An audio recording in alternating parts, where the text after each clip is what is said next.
Hello, this is Dr. Paul Cottrell, and we're doing a simulcast on Spaces and my recording for my channels. I have 6 channels. I have 3 YouTube channels, Brighteon, Bitchute, and Rumble, so please subscribe. What we're going to go over is some videos that were published in the last 24 hours. We're going to start with Alan Dershowitz. He has a YouTube channel. It's called The Der Show with Alan Dershowitz. So let's start with that, and then we'll go to the Ingram from Fox, and then also Hannity. So there's been some important things that were published yesterday. So let's play that right now.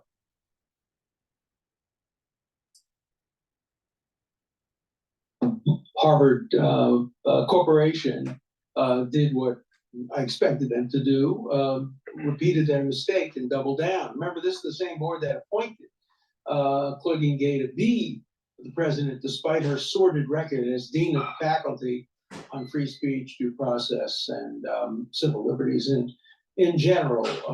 So again, as I've said before, I never make predictions based on what I want. I wanted the board to fire her or ask her to resign, but I predicted they wouldn't because I know the board, I know the people on the board.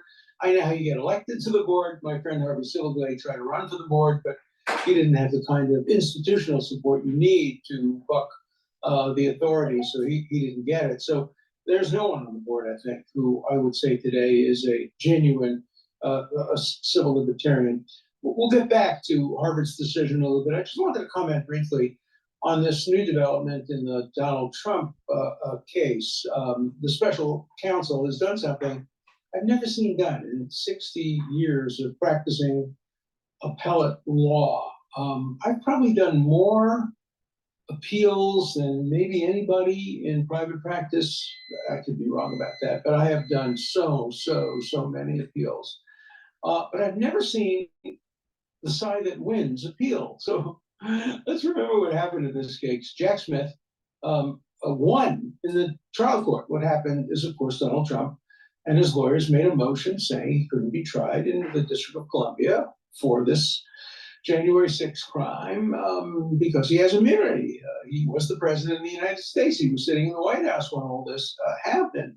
And the trial court, not surprisingly, considering her background and who she is, of course, ruled against him. You'd think at this point maybe Donald Trump would appeal. He lost. But so far he hasn't appealed. He probably will. But the strangest thing happened on the way to the Court of Appeals. Jack Smith said, no, I'm going to skip that Court of Appeals. Who knows how they'll decide. I'm going right to SCOTUS. I'm going right to the Supreme Court of the United States. And I'm asking them to decide whether a president has immunity for actions taken while he's president, but that we think are more political and partisan than they are presidential. Difficult and interesting and previously undecided question. So he's taken it to the Supreme Court directly. I don't know how he necessarily has standing as the winner below, but this is a strange case and we live in a strange world. And the Supreme Court didn't dismiss it as they could have. They said, no, we're going to put it on a fast track to decide whether to decide. We haven't decided whether to decide, but the inclination may be to take the case because they've given the Trump team a week or so to respond to this unique appeal by the winner. Again, winners don't appeal, losers appeal. So Trump now has several more days to file his response. I don't know what position Trump's going to take. He may take the position, yeah, let's take it directly to the Supreme Court, because probably the Supreme Court is a better forum for him than the Court of Appeals in the District of Columbia. I don't know about this issue, though. The issue, is a far-reaching one about how much presidential immunity there is, and whether there is presidential immunity for actions taken while president that you're prosecuted for after president. There are other issues as well, whether there's double jeopardy because of the impeachment. I was one of the lawyers, obviously, in the first impeachment. And I can tell you, I don't think there is double jeopardy.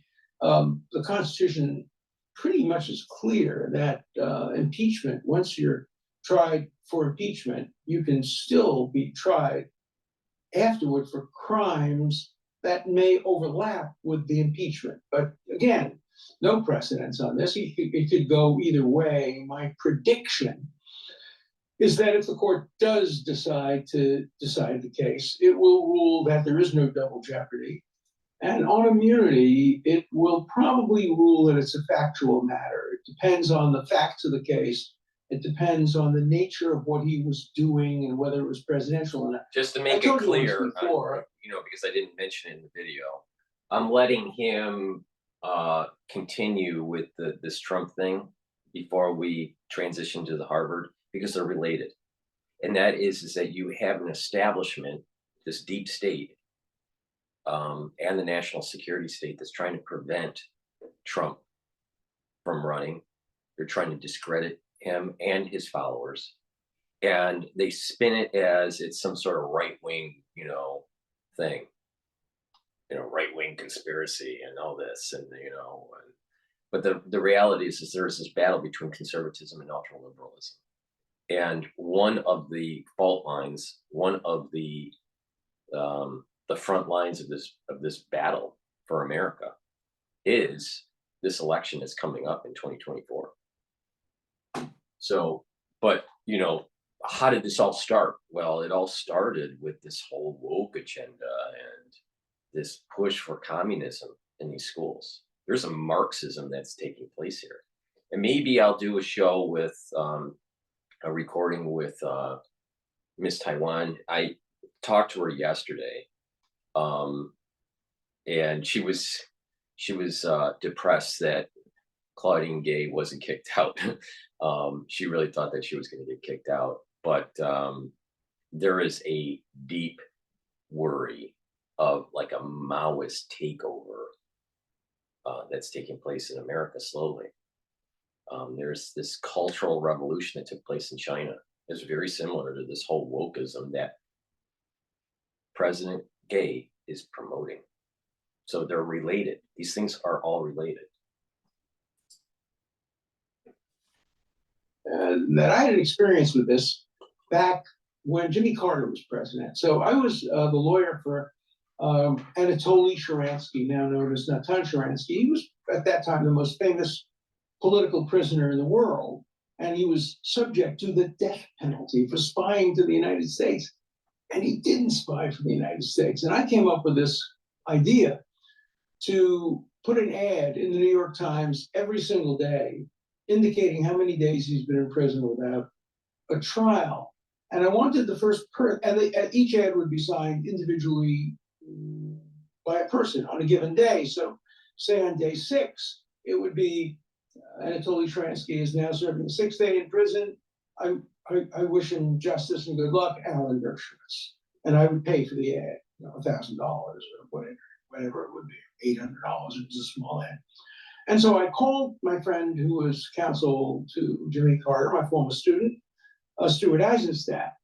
And I said, Stu, can we get President Carter, he was then the president, to do the first ad and pay the $500 or $600, that $800, $1,000 that it would cost? It would make a big impact. And he laughed at me and said, he can't sign anything as a private citizen. I said, but just as him do as a private citizen, let him pay out of his own money.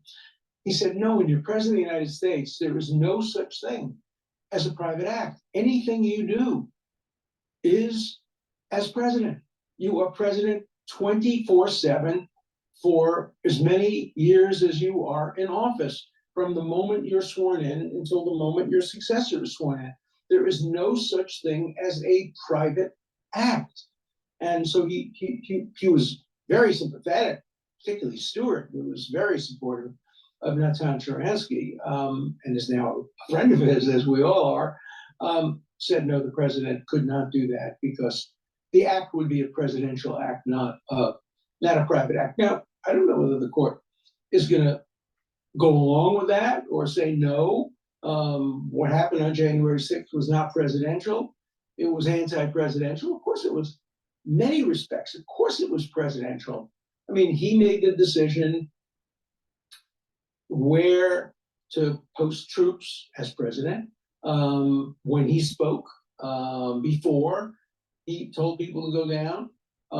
When he spoke as president. He told them to exercise their First Amendment right to petition the government for a redress of grievances.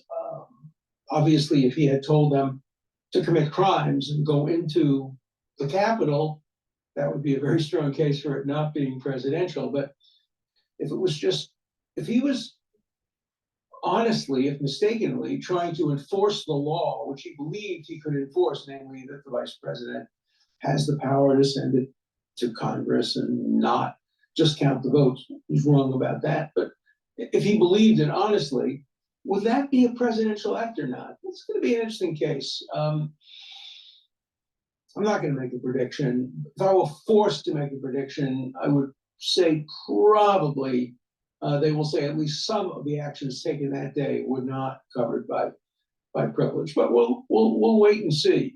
I don't know how much the Supreme Court's going to be influenced by the fact that this is a kangaroo trial. Obviously, if the Las Vegas odds makers are betting on any case against Donald Trump in the District of Columbia, the odds would be infinity to zero. Nobody's going to place a bet on an acquittal in front of this judge and this jury in the District of Columbia, where 90-something% of the people voted against Trump. So the Supreme Court may be upset about that, and they think there should be a change of venue, and it's not before them yet. We'll see. I don't know why Trump doesn't counter appeal and say, look, if you're going to handle this aspect of the case, why don't you also handle the change of venue aspect of the case, take the case and put it in Virginia. But again, I don't know what the thinking of the Trump legal team is on this. So we'll wait and see. But it's an interesting issue. If I were, when Nixon was impeached, wasn't impeached, but was about to be impeached, I taught a whole course on that. A seminar at Harvard. I love to use current events as a basis for exploring the law. I taught a course on the law regarding the Vietnam War and 900 students. And I would be teaching a class today on the trials of Donald Trump. I have already written the textbook. It's called Get Trump. That's my next to last book. My last book, my most current book, as you know, it published today, War Against the Jews, How to End Hamas Barbarism. This is the book that may go into the Guinness Book of Records for the fastest book published since the Bible was given to Moses on Mount Sinai, just a couple of hours. This took a lot more time than that. It's not as good. It took 32 or so days for me to write the book, and then another 3 weeks or so before it got put in hardcover. But by the end of like 7 weeks, it was out there, and the official update is today. So you can get the book on Amazon. It'll probably be sent to you tomorrow or the day after tomorrow. And it's a fast read. It's 200 pages, but it's a pretty fast read. So that's it for today on Trump. But let's turn now to Harvard. Again, I predicted that the corporation, which is the most elitist group in the world, would not admit their error, but they would compound their error by allowing her to continue on as president. What they did is they said, look, we're not going to be influenced by alumni. They really put down the alumni. The alumni support the school. These folks wouldn't be on the board if they weren't powerful and influential alumni. So what they're really saying is listen to some alumni, but not others. Listen to Pritzker, who's the chairman of the board, but don't listen to Ackerman, because Pritzker is richer than Ackerman. I don't know who's richer, but it's one elite group saying don't listen to another elite group. It's absurd. But even if you don't listen to the elite group, listen to the faculty. Listen to the arguments that Steven Pinker has made, great professor. Listen to the arguments that I've made. Listen to the arguments that R.B. Silverglate has made. Read the 10 or 15-page, very substantive arguments that Bill Ackerman has made. Ignore his money, ignore his contributions. just listen to him. He's a distinguished alumni of the school. But instead, they had some midnight meeting and voted unanimously without hearing anybody, without hearing any arguments, without presumably reading anything that any of us wrote. And they decided two things. Number one, that although maybe she should have acted a little bit more quickly after 1,200 Israelis were raped, murdered, brutalized, beheaded, burned, maybe she wasn't perfect on that, and maybe her testimony in front of Congress could have been a little bit better. Also, they said she wasn't guilty of plagiarism. That they're right about that, by the way. I've read the accusations about plagiarism. I would put it a little differently. Really sloppy scholarship, but not plagiarism. What she did basically was to say, so and so, and I know some of the so and so she cited. So and so made a point that, and then instead of paraphrasing the point that the person made, she quoted it verbatim without putting it in quotation marks. I would say that's a microaggression, but of course at Harvard, microaggressions are punished. But the Harvard Corporation said it didn't violate the rules of Harvard. Let me tell you what did violate the rules of Harvard: not telling the truth to Congress. So how did she justify why she didn't condemn the 33 student groups that said that the rapes, murders, beheadings were all the fault of Israel? These raped women, they had it coming. These beheaded babies, they had it coming. It was all the fault of Israel. Why didn't she do that? Here was her answer. Because, quote, we embrace a commitment to free expression. That is untrue. Neither she nor Harvard, during her tenure as dean and as president, has embraced a commitment to free expression. I know that because I have fought for free expression at Harvard from July of 1964 until today. And I won. You know, there was a unique situation when I was covering the 2020 crisis. All right. And I was attacked by Harvard. All right. And its paper. So he's right. There is no such thing as really true free expression at Harvard. And if you don't toe the line, they go after you. And I was in a very precarious situation where they were trying to prevent me from finishing my thesis, you know, for my master's. And, you know, they tried to write in a bunch of agreements between the university and myself. I have this all documented, all right? And I have all the records. And when I do write my book about the crisis, that will be, exhibit A, B, or C, I'm not sure. But, I will lay my case out on exactly what happened. All right. But he's right. The university goes after people in different ways because they have different pressure points. Different people have different pressure points, and they'll go after students or faculty or, or alumnus in a certain way to try to prevent them from speaking out that goes against their particular worldview and agenda. And there is a worldview and agenda that's tied to DEI. That is Marxist. There's this cultural reformation that's taking place in the United States that's led by Harvard. So he's right. Most of the fights early on, and lost almost all of the fights recently since President Gay has been dean and president. The school has the worst record in the United States on free speech and free expression. That's not me, that's FIRE, the Foundation for Individual Rights and Expression. They did a survey and they ranked universities, and number last was Harvard. So how dare she get up there under oath and say we embrace a commitment to free expression? No, she embraces a commitment to free expression if the free expression is kill the Jews. But if the free expression is, maybe some criticism of Black people, gay people, transgender people, no, those are microaggressions. Harvard has withdrawn admission from applicants who they admitted, because at 15 years old, they wrote a tweet to a friend or a message to a friend, which said something nasty about some protected group. That got them fired. Well, let's take the biggest case in Harvard's history of denial of free speech. The president of Harvard, the former good president of Harvard, Lawrence Summers, former Secretary of Treasury, Nobel quality economist, great president, is asked to speak in front of, or actually was asked just to be there in front of a group of academics. And they were talking about the role of gender in explaining why there were so few tenured professors at Harvard and other major universities in physics and math who are women. We happen to know one of the tenured physics professors who's great.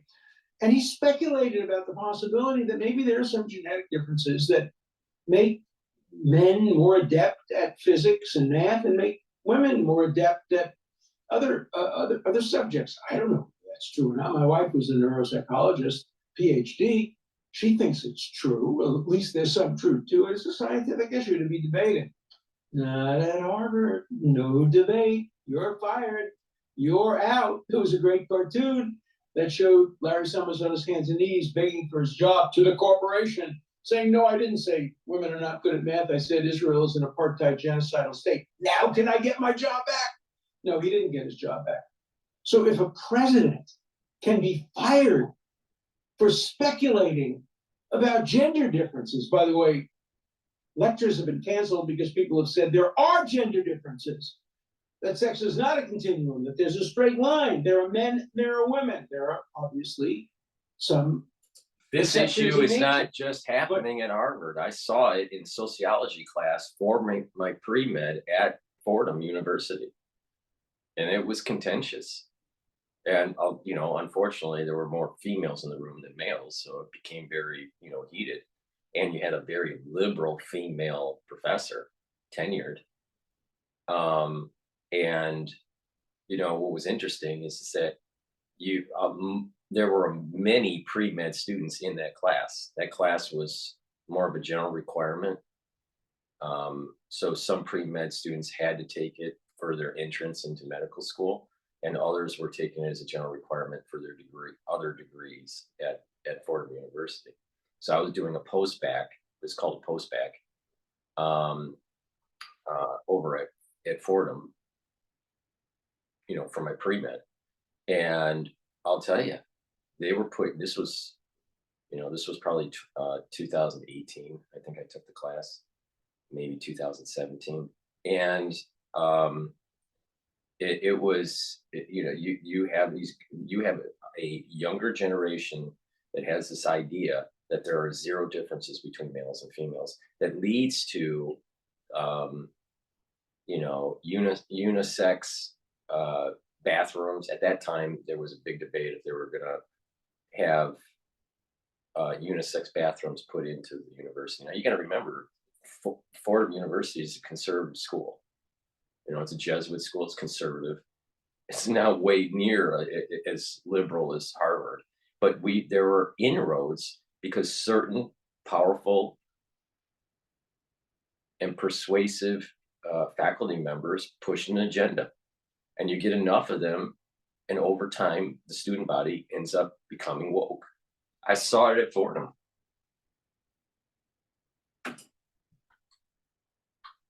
There's a separation between men and women, and the lecture was canceled. Is that the kind of, we embrace a commitment to free expression? No, it's selective free expression, free speech for me, but not for thee.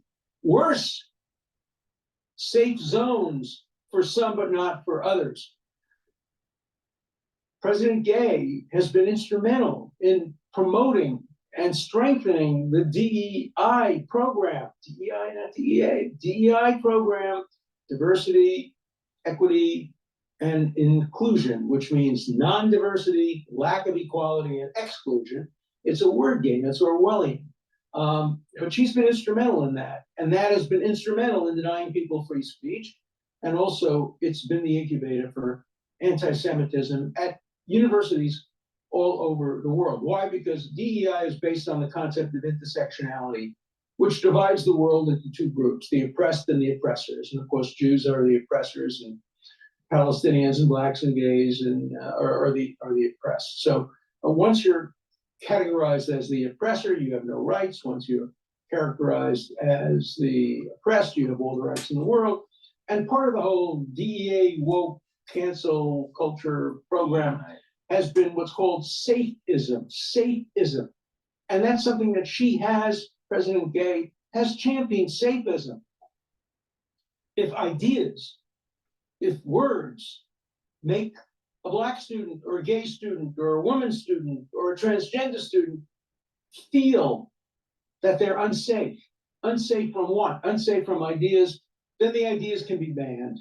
That's what safeism is. It puts fake claims of feeling safe. These claims are fake. You're not going to feel unsafe just because somebody raised the question about gender or race. And if you do, go elsewhere. That applies, by the way, to Israel too. Students should not feel unsafe and do not feel unsafe if people are supportive of a two-state solution, are supportive of the rights of Palestinians. They may feel unsafe if that morphs into Palestine will be free of Jews. And at the Harvard Club, the new portraits of important people, quote important people, like the Obamas and Yo-Yo Ma, the new portraits that were put up last year, and there's some new stuff that's coming up this year. They're a modernist genre, all right, a contemporary genre. While most of the pictures are of a traditional classic, almost like an 1800 era oil painting kind of genre. I don't know. Some people may know Whistler as a painter, like kind of that style, but a little bit just before Whistler. Whistler had his own kind of take on that genre, but this traditional oil painting kind of stuffiness, right? Dark colors in the painting, very poorly lit on the canvas, so it has this aura. Well, they bring on all this new stuff that's very bright and very modern, and and it doesn't match. This is emblematic of this wokeism that's happening, where it's a lack of regard for tradition, and they're trying to spice it up and throw out the old. You also see it on campus at Harvard and with the main library, and you have the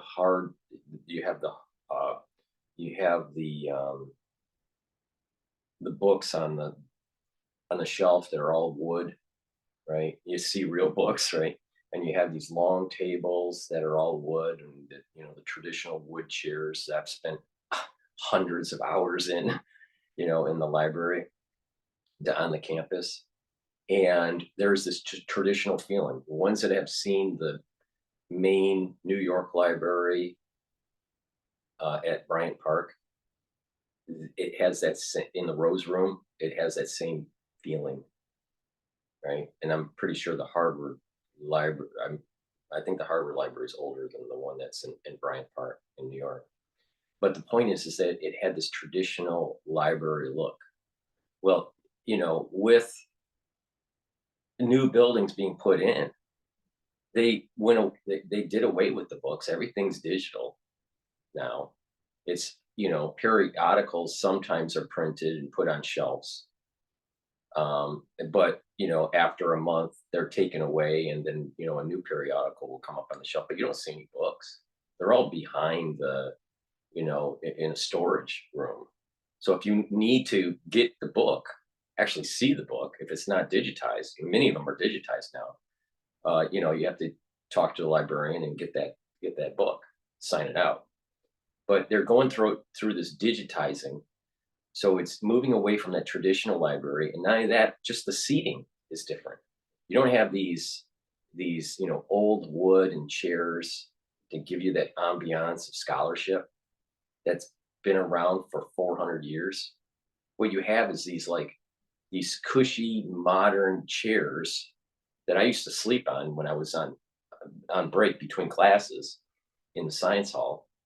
They're very comfortable to sleep on, but it's like this pod kind of thing. It's a very, WeWork-ish in style. And the problem is these architects are moving away. Some of these architects have never had an affiliation to Harvard. They didn't go to Harvard. They're not part of an alumni or anything like that. And you have this move towards moving away from that traditional scholarship. This is it manifests itself, and this DEI manifests itself in so many different elements of society. It's not just pushing the woke agenda. It's not just protesting a certain thing, that's in the news. In this case, Palestine versus Israel, right? Or Hamas war with Israel, right? But there are these manifestations in art, in architecture, that really are worrisome. They're little bellwethers that people need to pay attention to. We're losing tradition. That's why I said in the previous videos yesterday, it's about God, country, and family. Because if you don't hold to tradition, and let's say you're a university and you don't hold to that scholarship tradition, and it turns into a WeWork, turns into fun and games and bright colors that looks like it's coming right out of kindergarten with cushy chairs, then you're losing that ambiance and that scholarship. The same thing, if you lose God, country, and family, you're going to have a society that starts to degrade. So it starts with degrading the scholarship, and then it ends up degrading the actual foundation of the country, what made America great and exceptional. So it's, you're seeing it in the art, you're seeing it in how people associate themselves with books. You see it in the architecture of new buildings on campus. There's this problem that's starting to come up, and I think, and I probably can, historians could probably back me up on this. We're seeing the fall of another Roman Empire. We're decaying from within. In Palestine of Jews and the world of Jews, or obviously gas the Jews, that's different. But the concept of who is entitled to feel safe has been based on, DEA has been based on who produces diversity, not dark-skinned Jews. No, they're excluded. They're excluded from inclusion. They're excluded from equity. Equity doesn't demand that Jews be treated equally. It only demands that Black people and people who have been discriminated against in the past, as if Jews haven't been discriminated against in the past, deserve equity. That is, deserve group affirmative action. That's what equity is. It's not equality. It's the opposite of Marx. DEI basically means this. It's code for pro-Black and pro-homosexuality. The king's dream of a day when his children will be judged not by the color of their skin, but by the content of their character. In fact, to quote Martin Luther King, under the DEI regime can be deemed to be a microaggression for which people can be punished, or at least criticized. So don't talk to me about diversity. There's no diversity at Harvard. 97% of the faculty identify as liberal leaning, and only 3% identify as conservative. Where is the diversity of ideas? When I was invited by Chabad to speak at Harvard about the two-state solution in Israel, they had to move my speech off campus for fear that I would be physically assaulted. Is that diversity of opinion? Advocating a two-state solution instead of advocating the end of Israel? That's regarded as politically incorrect speech by some on the Harvard campus. So this is such blatant hypocrisy.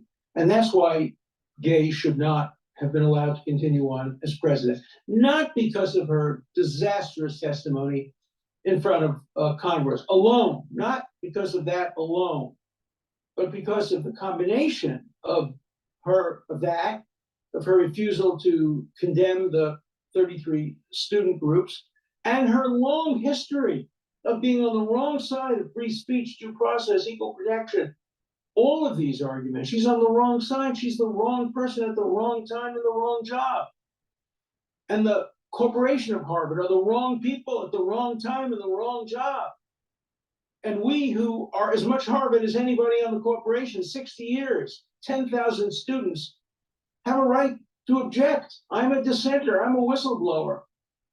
I have volunteered to testify in front of the education department, which is considering an investigation of Harvard and perhaps removing some of its funding. I don't want to see Harvard's funding removed. A lot of it goes to the medical school and to science, which haven't had the biggest problems. The biggest problem. Well, here's the problem. Well, Alan, you need to pay attention. All right, so shut up and let Dr. Paul Cottrell speak. So, with Harvard, the inside thing is that the medical school, HMS, has a structural deficit. So they need the funding from the government. All right. Not only that, they've been found to be doctoring, research to push a certain HHS agenda. All right. And a CDC. I don't want to get into details about it because the crisis that we just went through. Right. But there was orchestrated effort from certain universities to toe a certain line by the CDC, the FDA. Right. So, the HMS is complicit in the crisis that we went through. All right. Now, the reason why I'm being generic is because I want my videos to stay fucking up on YouTube because I'm so fucking censored. And every time I talk about the crisis that we went through. But the point is that HMS is a structural deficit in the tune of about $40 million. So no, they need the money, Alan. You're not paying attention.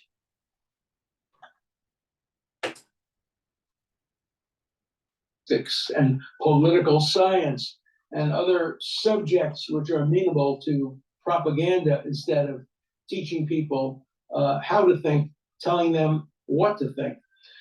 And so it was a bad day for higher education this morning. It was a bad morning for Harvard, even though many at Harvard don't agree. It was a bad morning for the 800 professors who pandered to President Gay and refused to take on the arguments on the merits. I challenged them to debate me on the merits of whether Gay serves the interests of Harvard, not whether or not you should listen to politicians or listen to corporate donors. By the way, if you don't want to listen to corporate donors, if you don't want to listen to the government, don't take their money. Exactly. The opposite of no taxation without representation. No representation, no payments. All right, let Pritzker fund the university. But don't ask Ackerman to fund it if you're not even going to listen to him. If you're going to insult him and demean him and say that the only reason that his views are ever heard is because he's a rich donor. No, his views are good. I've read them. They're much more compelling than the views of the corporation. I hope he runs for the corporation. I will support him very strongly if he runs for the corporation, just as I supported Harvey Silverglade, who's a great civil libertarian who ran for the corporation. But you can't get onto the corporation unless you have the support of the university, the administration, the bureaucracy. So it's a self-repeating problem. And that was manifested by the fact that the same board that appointed President Gay said, we were right. We approve of ourselves. We think we did a good job. And of course they wouldn't admit they did a terrible job. They did a terrible job. She was not the right person when selected. She has proved that. She faced her first crisis. She failed it. Even in great inflation environment where 90-something% of students in political science get A's, she gets a flunking grade. She doesn't even make it to D. She gets a flunking grade. A, for her appearance in front of Congress. B, for her failure to immediately condemn the 33 student groups. And C, most importantly, for her failure as dean in her early months as president, and her failure to promote what she said is, we embrace a commitment to free expression. All right, let's see if something good can come of this. President Gay, I challenge you, embrace a culture of free expression for everybody. Eliminate DEI, eliminate these special programs that we have in which people are taught to cheer for their ethnic group rather than to look critically at all people. No, I don't think we're going to see that. I think what the Harvard Corporation did is said, business as usual. Things are great at Harvard. There's no reason for a change. Let's continue to destroy higher education. Let's continue to destroy Harvard. Let's not even try to get Harvard elevated from last to next to last on the free speech ranking.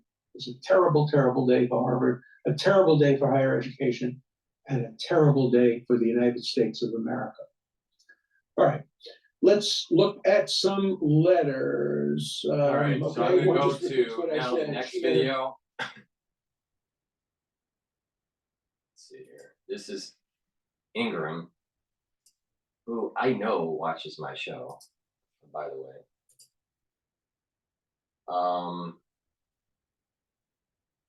Let's see here. All right, here we go.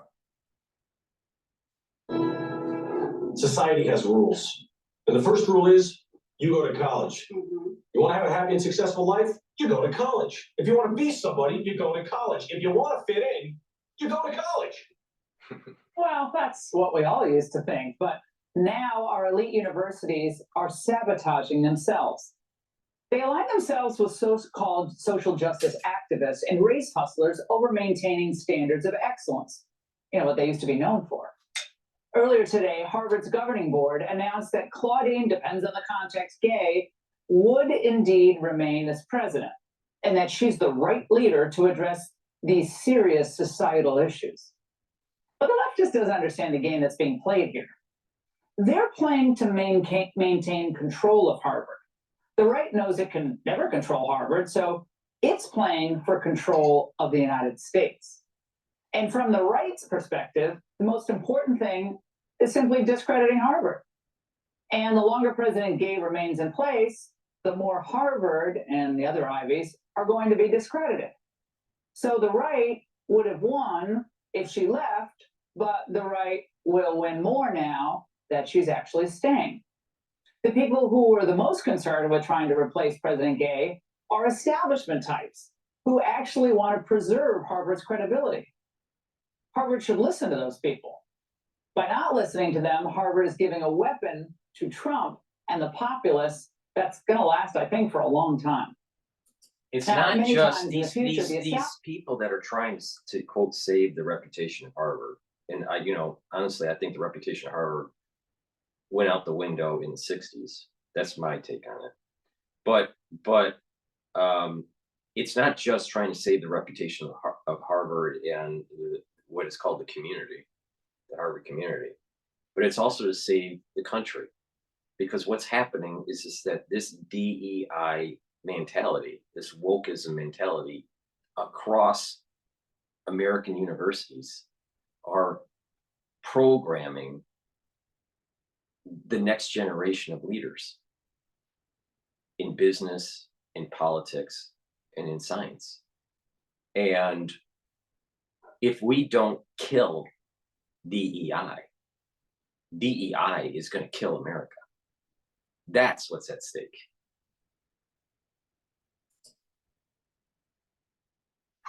Is going to want Americans to listen to a professor from Harvard. Every time the decision to keep President Gay will make it easier for the populace to discredit that Harvard professor. But again, just like we talked about in the angle, this is the world the left has chosen. They would rather maintain an iron grip on institutions like Harvard, even if doing so destroys their credibility. But the real question is, how much longer will the left's allies in the establishment tolerate this type of thinking? The business community, having shoveled really billions to Harvard over the years, has a big, big decision to make. Joining me now is Rob Montz, an independent documentary filmmaker who's been covering far-left activism at American universities. Now, Rob, I watched one of your documentaries over the weekend, and I was riveted by it. You know, nice job on that. But it was about Professor Roland Fryer at Harvard. And in your research, you came to one conclusion, that Claudine Gay embodies everything wrong with higher ed. Explain that. Roland Fryer's life, you wouldn't believe it because it sounds like a movie script, right? He's this guy who's born into poverty in a poor section of Florida. He's instantly abandoned by his mother. His dad goes to jail for a series of crimes when Roland's in high school. And somehow, Roland Fryer is able to pull himself from there to become the youngest professor to ever secure tenure at Harvard University, okay? He's in the economics department, and he uses his considerable genius-level IQ and millions of dollars of money that he's able to raise to basically investigate the most hot-button topics of race in America. He does not have a particular political agenda, all right? There's no partisan agenda. He's not for any particular political team. But his research kept blowing up some of the core tenets of wokeness that happened to saturate a place like Harvard University. And his career, a couple of years ago, was suddenly cut short by a very opaque sexual harassment case that Harvard and its enablers at the New York Times assured us was completely justified because Roland was a sexual predator on some of his staff. And we put out a documentary that people can see at harvardcanceledroland.com, which demonstrates that that was a cynical cover story. And in fact, Roland, now, for the ones that are watching, the ones that are on X, you know, this Roland Fryer, Professor Roland Fryer is a black professor. Now, this same thing happened. So if you become a prominent black person that goes against the wokeism of the day, the zeitgeist of wokeism of the day, that the liberals or the ultra liberals will attack you. Same thing happened to justices that are either female or black that are conservative, that are being elevated to the Supreme Court. They go after them. Look at what was happening to Kavanaugh. All right, he's white male, obviously. They tried to destroy him because he was a conservative. So, you know, there is ample evidence going all the way back to the 1980s of this woke culture, this liberal culture attacking conservatives. And they use, you know, a lot of times what they use is sexual harassment. You know, they'll just scream it out, see if it sticks. And then these candidates for the Supreme Court have to, you know, do the whole news cycle to try to survive through that so they get elevated to the Supreme Court. That's their tactic. And oh, by the way, Chuck Schumer, who's Jewish, has used that tactic. Oh, by the way, you know, Biden used that tactic also on Clarence Thomas. Even Ted Kennedy used a tactic against Clarence Thomas on this. So what happens is if you're black and you are elevating to a higher position, either in academia or in government, though, and you're going against that ultra liberalism, they'll attack you. 9 times out of 10, if you're a male and you're a minority, and that's your conservative, those liberals are going to attack you saying sexual harassment. That's the game they play. And that's what happened to this Professor Fryer. Used to toe the line that you're expected to toe if you're, if you're part of the Black establishment in Harvard University. And one of the two people that we specifically identify as one of the alpha architects of Roland's downfall is Claudine Gay. And why was she threatened by him particularly? I've watched him, watched videos, his comments about public schools and how we have to stop, treating kids as victims and raise the bar, not lower it. I mean, it was just beautiful stuff. He seemed incredibly smart from an economic perspective and an educational perspective. Why was that a threat to her? Yeah, what you're talking about is his groundbreaking research into the Harlem Children's Zone, right? What Roland is trying to find is he's trying to find the vaccine for education. Is what he's like. Harlem Children's Zone is somehow able to take poor Black kids from far-flung parts of New York City and get them to not only catch up to, but exceed their white counterparts. And he takes about a year or two and investigates what are the essential elements of the Harlem Children's Zone, and he finds at least 5 core things. Now, notice that's in direct contrast to what is fashionable in terms of education reform, which is if Black students aren't meeting the standards must necessarily be racist or oppressive, and they need to be shelved. Someone like Claudine Gay, almost all of her moral authority is based upon the problems of a Black community never being solved, right? And so she's for her, also a bit of intellectual mediocrity. Yeah, so intellectual mediocrity, of which he did not have, she does have, she possesses. So he was really an existential threat, to use an overused phrase, to the entire social justice narrative of Harvard. Rob, your documentary was terrific. I know there are others. I'm going to link it up on my Instagram page. Thank you for sharing your insights about this. We're not letting this go. Hey, Sean Hannity. So I'm going to try to find that documentary and also link it, because I haven't seen the documentary. Now I'm interested in seeing it, just to reverberate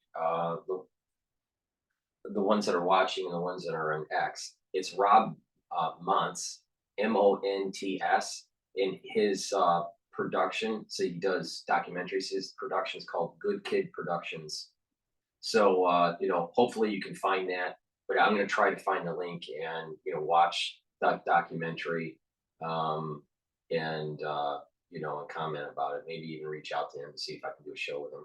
But the bottom line is this: we have an establishment that's trying to destroy the education in America, and they're winning. They're winning. You just look at the stats on the reading, writing, arithmetic. Math scores are terrible, and it's the education department destroying America. This is the future.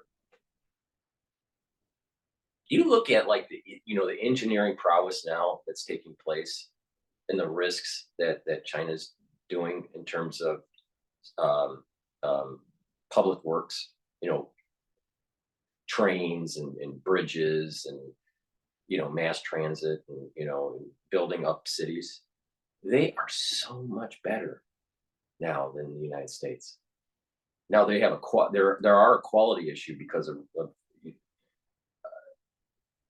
not having enough regulation in terms of safety. There is a safety issue because they're doing it so fast. But just take a look at the speed and quality of Japan. Japan can lay down a new track for their mass transit way quicker than anything that the United States. It takes months, if not years, to lay track in New York, while in Tokyo they measure stuff in hours. Some of these documentaries, they're measuring in minutes. How much is it? They actually cut through and design temporary routes to circumvent the area that's being constructed, and then do that construction and then get the line back on track. And they're measuring this thing in minutes. are hours, not years and not days. And they're working 24/7. You never see workers in New York for the MTA construction working 24/7. Never, never, ever, ever. So, there's a problem there. There's a problem. And it goes back to the basics: reading, writing, and arithmetic. And when you destroy that, you have a less functioning society. That's why I keep on saying DEI is destroying America. President Claudine Gay represents a destruction of America. That's why her career needs to end. End. End. She needs to be kicked out. And anyone that's supporting her is trying to destroy America. Now, that might sound, well, that just seems a little too harsh, Paul. The bottom line is this: their policies, what are the results? Their policies are the results of a declining, productive society in America. And you have a lot of people now that can't pull their pants up, can't make their bed, can't earn a living, so they have to go to Foot Locker to steal shoes. That's the society we have now because of DEI. All right. This is News Nation, published 2 hours ago. Harvard president Dr. Claudine Gay is now being accused of plagiarism. A political scientist says she didn't get credit in the Ph.D. thesis that helped President Gay land that top spot at the Ivy League. All of this comes after the university board reaffirmed its support of Gay, who was being pressured to resign over Capitol Hill testimony where she didn't outright condemn anti-Semitism across campus. Carol Swain telling our Leland Bitter during Tuesday night's On Balance that Harvard is trying to protect her. There's no question that she committed plagiarism. There's some Harvard faculty members who are trying to redefine what is plagiarism. And Audrey Clark joins us live from Harvard this morning with more on the protests and the increasing hostilities on campus due to the Israel-Hamas war. Dre. Marquis, good morning. Yeah, we are here on Harvard's campus this morning, but we actually spent time both on Harvard and MIT's campus, their neighboring schools here. And in recent weeks, students say certainly tensions have been very high with protests and demonstrations happening almost on a daily basis. And now the leaders of both schools are under pressure to resign. This as students try to work their way, what has become extraordinary times. College and university campuses across the nation have become free speech battlegrounds. Anti-war, anti-Semitic, and anti-Muslim sentiments are at an all-time high. The October 7th attack by Hamas in Israel fueling the anger. Harvard and MIT, two schools less than 2 miles apart, but facing the same kind of campus uprising and dueling demonstrations. I'd say everybody's probably a little stressed, on edge, but I think with stressful situations, you see community come together. I would say things are pretty tense. A lot of people are frustrated on both sides. Anger on campus and action on the streets. We drove behind this roving billboard truck making its way around the Harvard and MIT campus. The glaring digital display calling the leaders of both schools a national disgrace. What action will be taken? I want to read one of the truck signs. All right. I'm a fan of Thomas Sowell. He's a Black political science professor. I think it might be at Stanford. And this sign that's on the truck shows a picture of Claudine Gay during the congressional hearing. And it goes, Harvard president is a national disgrace. And then it uses a quote from Thomas Sowell. Or Thomas Sowell. And he states, in a democracy, we have always had to worry about the ignorance of the uneducated. Today, we have to worry about the ignorance of people with degrees. And this is very true. It's very, very true.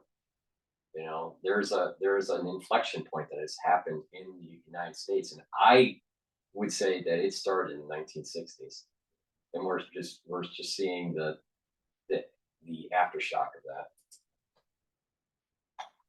National disgrace. What action will be taken? A week ago, Harvard President Dr. Claudine Gay, alongside UPenn President Liz McGill and MIT President Sally Kornbluth, sat through a blistering 4-hour congressional hearing concerning anti-Semitism on their campus. Congressman Elise Stefanik asking repeatedly if calling for the genocide of Jews violated their school's code of conduct. What action has been taken against students who are harassing and calling for the genocide of Jews on Harvard's campus? I can assure you, we have robust. What actions have been taken? I'm not asking. Actions underway. I'm asking what actions have been taken against those students. It's a context-dependent decision. That's your testimony today, calling for the genocide of Jews. Following the hearing, the 3 women faced demands for their immediate resignations from lawmakers and wealthy donors who called their testimony disgraceful and embarrassing. UPenn's Liz McGill voluntarily submitted her resignation over the weekend, but alumni and staff at Harvard and MIT rallied behind their presidents. Tuesday, Harvard's highest governing board announcing members voted unanimously to back Dr. Gay. In a statement the Harvard Corporation wrote, "Our extensive deliberations affirm our confidence that President Gay is the right leader to help our community heal and to address the very serious societal issues we are facing." Still, Congresswoman Stefanik, I want to make a statement on that. All right. Harvard Corporation on President Claudine Gay. Our extensive deliberations affirm our confidence that President Gay is the right leader to help our community heal and to address the very serious societal issues we are facing. All right. Well, you can interpret that in a really strange way. All right. Our extensive deliberations is a very elite group that is, on the board. Affirming our confidence, all right, in President Gay is the right leader to help our community. See, the point I'm making is there a push for DEI and this woke agenda to destroy America? And it's a control mechanism to help our community heal, because they're getting blowback from conservatives and they need to have their community to heal. See, they're not including conservatives in that hour. And to address the very serious societal issues we are facing. The societal issues you're facing is the collapse of your wokeism and how it's wrong to take out God, country, and the family. And all of these professors that are part of this whole ultra woke culture at these universities are trying to destroy religion, the family unit, and country. And those 3 pillars are what makes America. There is a Marxist takeover that's happening. And oh, by the way, they get power and money in the process. So who is our community?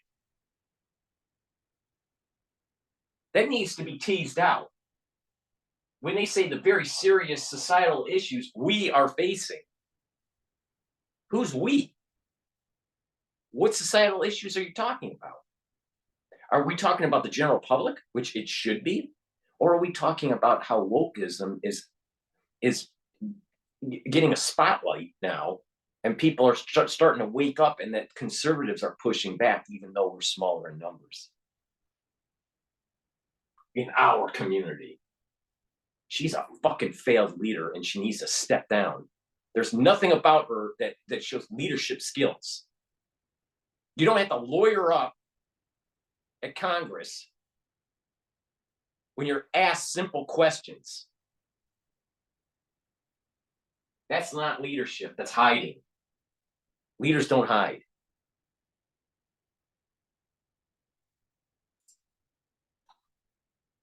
and to address the very serious societal issues we are facing. Still, Congresswoman Stefanik, a Harvard alum, is determined to get the women ousted.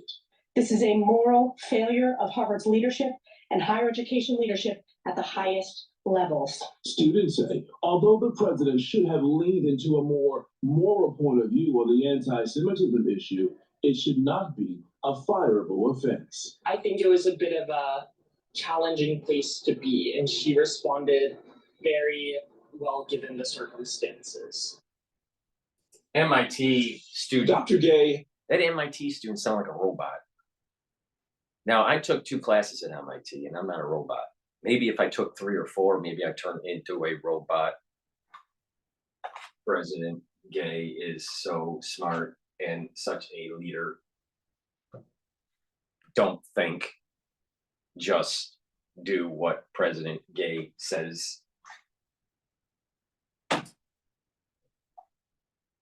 Apologized for her testimony last week and says she will continue to fight anti-Semitism here on the Harvard campus. Meanwhile, according to the Harvard Crimson, which is a campus newspaper, 4 students are now facing disciplinary action for what they're calling participating or leading in a week-long pro-Palestinian week of action here on campus that happened last month. Adrian, Marquis. We're seeing similar instances of people being held accountable at Rutgers University as well. Thank you very much, Dre. Thank you for watching. Go to newsnationnow.com to find News Nation. Them holding 4 students accountable potentially is not going to solve this deeper issue, because this thing is not just free speech on campus. It's not just anti-Semitism. It's about a very deep culture within the educational system in America, especially in higher education, where there is this DEI and this affirmative action bullshit, and they're trying to control your kid. And the end result is the kids can't read, the kids can't do math, and the kids can't perform in society as well. And so they become more dependent on the government. They'll need more handouts. And this is that cultural reformation kind of thing that's going on that was very similar to Mao in China. There is a Marxist-like takeover that's taking place slowly in America. And President Gay is the fucking poster child for it. That's why she should be forced out. She shouldn't even be given the chance to resign anymore.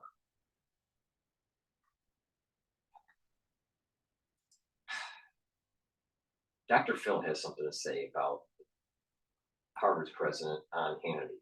So before we do that, because I need to go to commercial, please go to my store, the-studio-reykjavik.com, and get the structural nano silver soap that I have. I have 5 different varieties. This would be a great idea for a stocking stuffer or a gift for the holidays. I have 5 different varieties of this. This one I'm showing on the video is lemongrass scent, but I also have charcoal tea tree and peppermint and a couple others. But please go to my store, the-studio-reykjavik.com, and get the structural nano silver soap, because you don't want to be a smelly liberal, all right? And structural nano silver neutralizes pathogens, so you don't smell, all right? So also I have structural nano silver gel. We're in the cold season, so you better start using this, because what this does is neutralize pathogens. You put it around your hands, around your mouth, around your nose, around your eyes, around your ears, lightly coat your ear canal and lightly coat your nostrils, and you'll stay active for 5 hours. It's way better than Perel. Perel is toxic. You can't put it in your nose. You can't put it around your mouth. And oh, by the way, it cracks your skin. Silver gel actually heals your skin. If you have a cut or an abrasion, put the gel on and it'll heal that cut or abrasion about 30% of the time faster. Now, or quicker, 30% quicker. So please go to the store. I have 2 different types of gel. I have this 24 ppm in a tube, silver gel, and I also have 35 ppm that's in a quick dispenser that is great to, put in your bag, and carry it around the city or to work or whatever. So get those products from the store. I also have a very high quality multivitamin.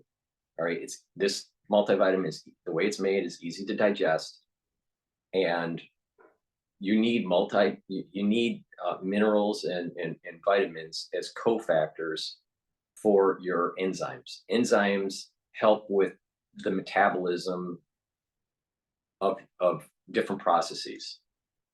All right, the biochemistry, it is affected. So it's really important to make sure that you have these vitamins and minerals as cofactors, so you have proper enzymatic activity. If you don't have proper enzymatic activity, you'll have cellular processes that are subpar. That will weaken your body and make your body age. So taking a multivitamin on a regular basis is actually part of an anti-aging protocol. So let's go back to Hannity. If you pay attention to what I'm saying in terms of slowing down aging and boosting up your immune system, you will fare much better as these crises emerge, and we go through the aftershock of 2020.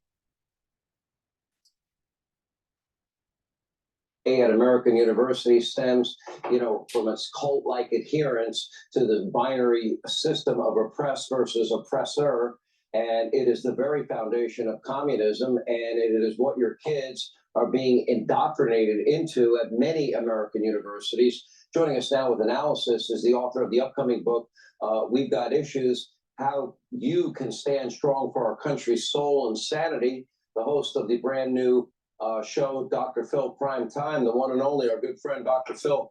What always defines, I look at you, what has always defined you to me is your willingness to just say it as it is and not worry about consequences.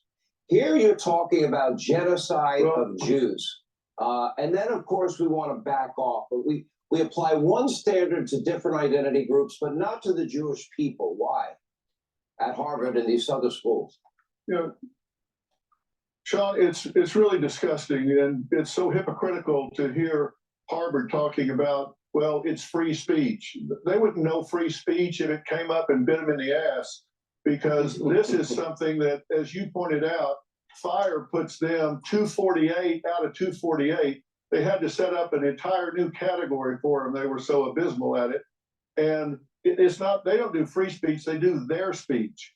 And as I've had people on my show, Dr. Carol Hooven, who you alluded to a few minutes ago, that just went out and reported the science, and she was labeled as hate speech and drummed out of the university after 20 plus years. But yet you can talk about genocide of Jews. And, genocide's an interesting term. It doesn't sound real bad if you say it real fast, but the definition of it is to kill a large number of an ethnic group with the purpose of wiping them off the face of the earth and destroying their nation. And that's what we're talking about here. But there are even exceptions to free speech. I'm not a lawyer, I don't mean to brag, but I'm not. But there are exceptions to free speech. You cannot incite people to violence, which they're doing.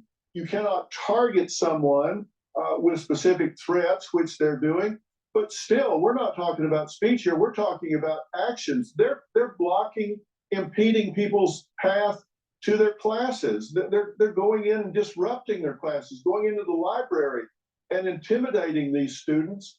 And they're saying, oh, well, that just doesn't violate our policies. That's insane, Sean. You know it, and I know it. And so does anybody with common sense. This is if the shoe was on the other foot and it was Black students that were being, quote, harassed instead of Jewish students, they would view that as a microaggression and then hold those students accountable. Or if it was against homosexual students. But the bottom line here is that they have a double standard. It's about the oppressed and the oppressor.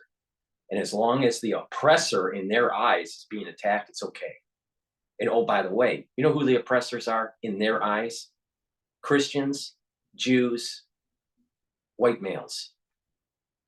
And white females are not too far off, because they have 1 foot in the oppressed category because they're a female, but because you're white, you're in the oppressor category. So you need to wake the fuck up. Double standard, and Carolyn Gay is just she's a symptom of the problem as well as a perpetrator of the problem. This cuts really deep into these Ivy League universities. The thing is to say, I have respect for Dr. Phil somewhat, but the thing is, she is not just. Let me rephrase. Let me replay what the words he used. I want to use them to make a larger point here. And Carolyn Gay is just she's a symptom of the problem as well as a perpetrator of the problem. This cuts really symptom deep. Of the problem and a perpetrator of the problem. All right. I would phrase it that she is a product of affirmative action and fail forward DEI. And because of her woke agenda and the people that are supporting her and their woke agenda, it will lead to a catastrophe for America, because they're eroding God, country, and family. President Claudine Gay is not pro-God, nor is she pro-family, nor is she pro-country.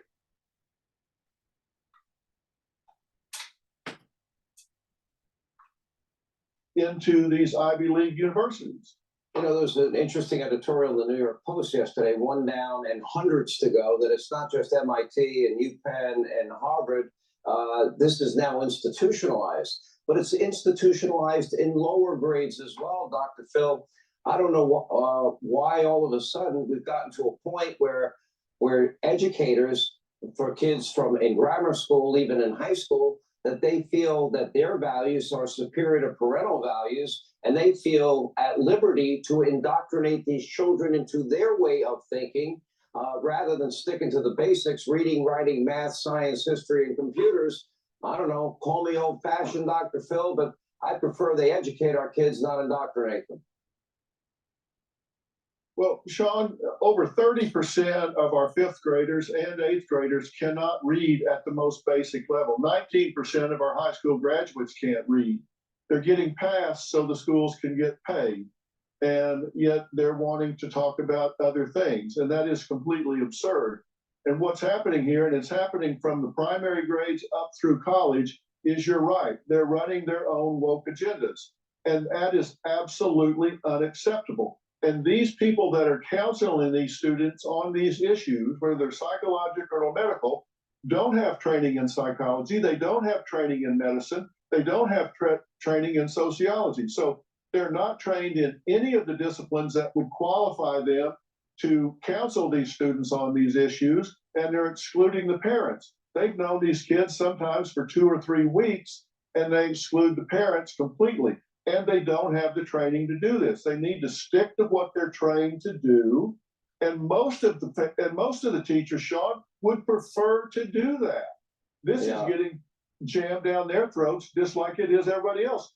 The teachers are not the problem. It's the policymakers and the teachers' unions that are creating the problems. Well, I think he's understating the problem, because there's an awful lot of blue-haired fucking liberals that think that they should be controlling the kids. So I disagree with Dr. Phil. The problem is much more pervasive than what he's projecting. The teachers are at fault. It's not just the administrators. Or many, I should say, many of the teachers are at fault. I don't know why. That's weird. I just lost battery on my phone and lost the connection with Spaces. Now I lost my train of thought. It's not just in the schools. They're not looking at the data properly to do self-correction. There was some news announcement with Janet Yellen, who's the Treasury Secretary. Okay, and it's related. Highly educated woman in a powerful position, elevated because she affirmative action. All right.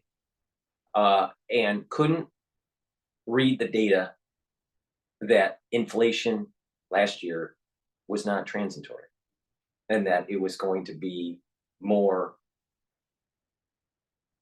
deep rooted. In the Federal Reserve and the Treasury Department, we're trying to talk over reality. Say, oh, inflation isn't going to be a problem. Inflation's not going to be a problem. This is transitory, transitory, transitory. Then all of a sudden, inflation hit. And it is deep rooted. So the problems that we're seeing with the Treasury Secretary not paying attention to the data is the same problems that we're seeing with educators today not paying attention to the data on their policies destroying America. For the educators, they're destroying America through reading, writing, and arithmetic scores going down, and productive citizens, the productivity of the society, these productive citizens are going down. The problem that we had with Janet Yellen is now they're eroding the power of your dollar, your savings. These people that are woke are destroying America. They're destroying your wealth. They're destroying your religion. They're destroying your family. You're destroying the country.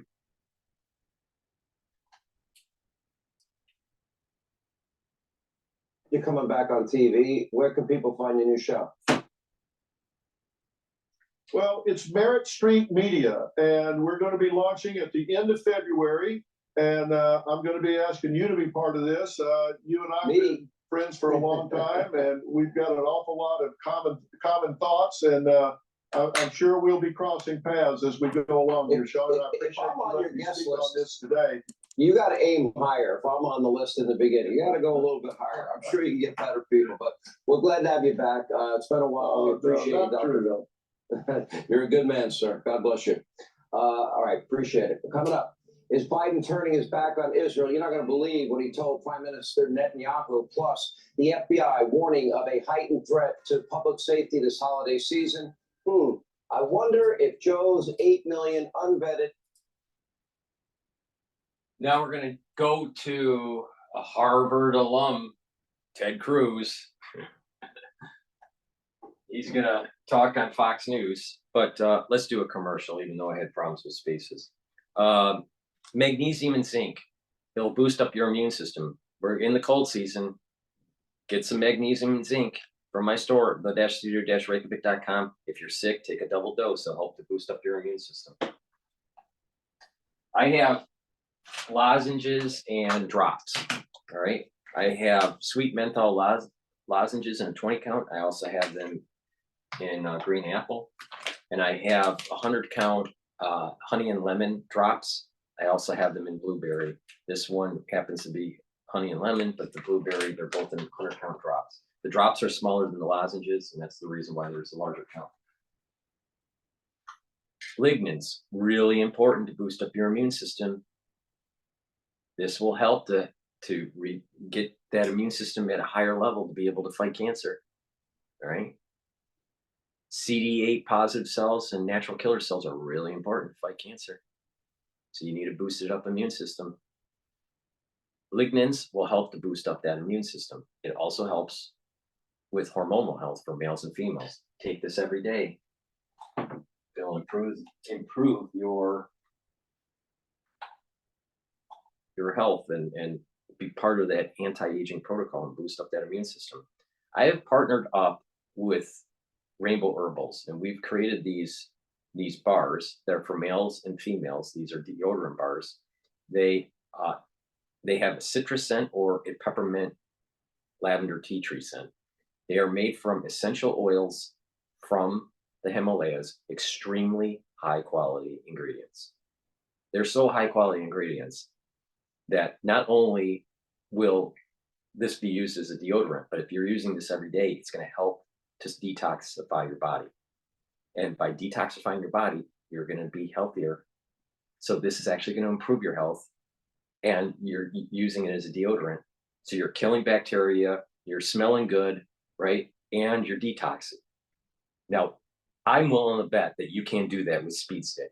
I'm willing to bet that this bar is doing things for your body to bring you back to better health and homeostasis than any other deodorant bar that you are using. This is extremely high quality. All right. So please go to the store, the-studio-reykjavik.com. We have it in citrus and we have it in peppermint, tea tree, lavender. All right. I prefer the citrus.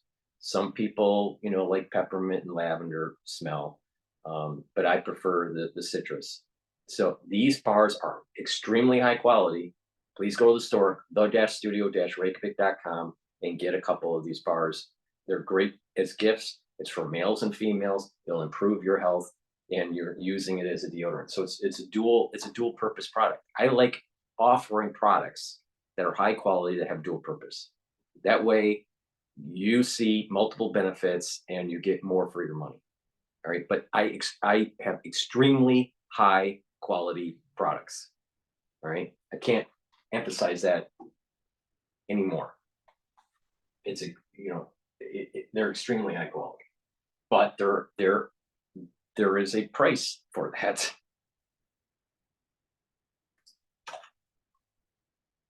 Cool alumni, Texas Senator Ted Cruz. It's interesting. I had debating on this program two professors from Harvard. One, a Democrat that thinks you were one of his best students of all time. That would be Alan Dershowitz. The other, Cornell West, is running for president. And I said at the end of that debate, Senator, that the sad part is this debate that we had on this show, we would not be able to have at Harvard. We reached out to them. They never got back to us. And I think that speaks volumes. What is your reaction to your alma mater? Look, it is disgraceful how Harvard is behaving. I got to say, Claudine Gay's testimony was the worst testimony I've seen in the 11 years I've been in the Senate. You had her testimony, you had the president of Penn, you had the president of MIT. The president of Penn has already resigned. I'll roll it back so I'm not interrupting the great Ted Cruz that reads green eggs and ham at the Senate floor years ago. But here's a juxtaposition, right? That's not done on purpose. This is random. You have the Treasury Secretary, Yellen, female, happens to be Jewish, that destroyed the power of the dollar because of not reading economic data, even though she was at the Federal Reserve for many, many years, and she knows how to read economic data. She's got her Ph.D. in economics, all right? And then you have President Claudine Gay, another female, happens to be black, that's destroying America through DEI and wokeism. Both of them have powerful positions that are really important to navigate America into a brighter future. Both of them are fucking failing miserably.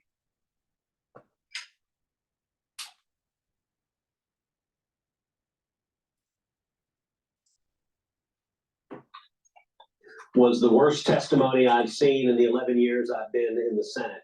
You had her testimony, you had the president of Penn, you had the president of MIT. The president of Penn has already resigned in disgrace. I think all three should resign in disgrace. Not a one of them could give a simple, clear answer. Not a one of them could categorically denounce anti-Semitism, categorically denounce genocide against the Jewish people, and not a one of them could figure out whether calling for mass murder of Jews violates their harassment policy. It was ridiculous, and there's a reason.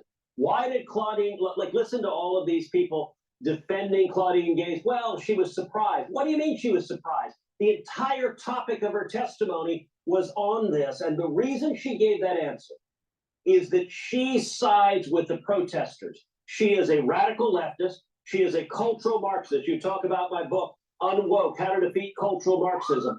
This is cultural Marxism. They define Jews as oppressors.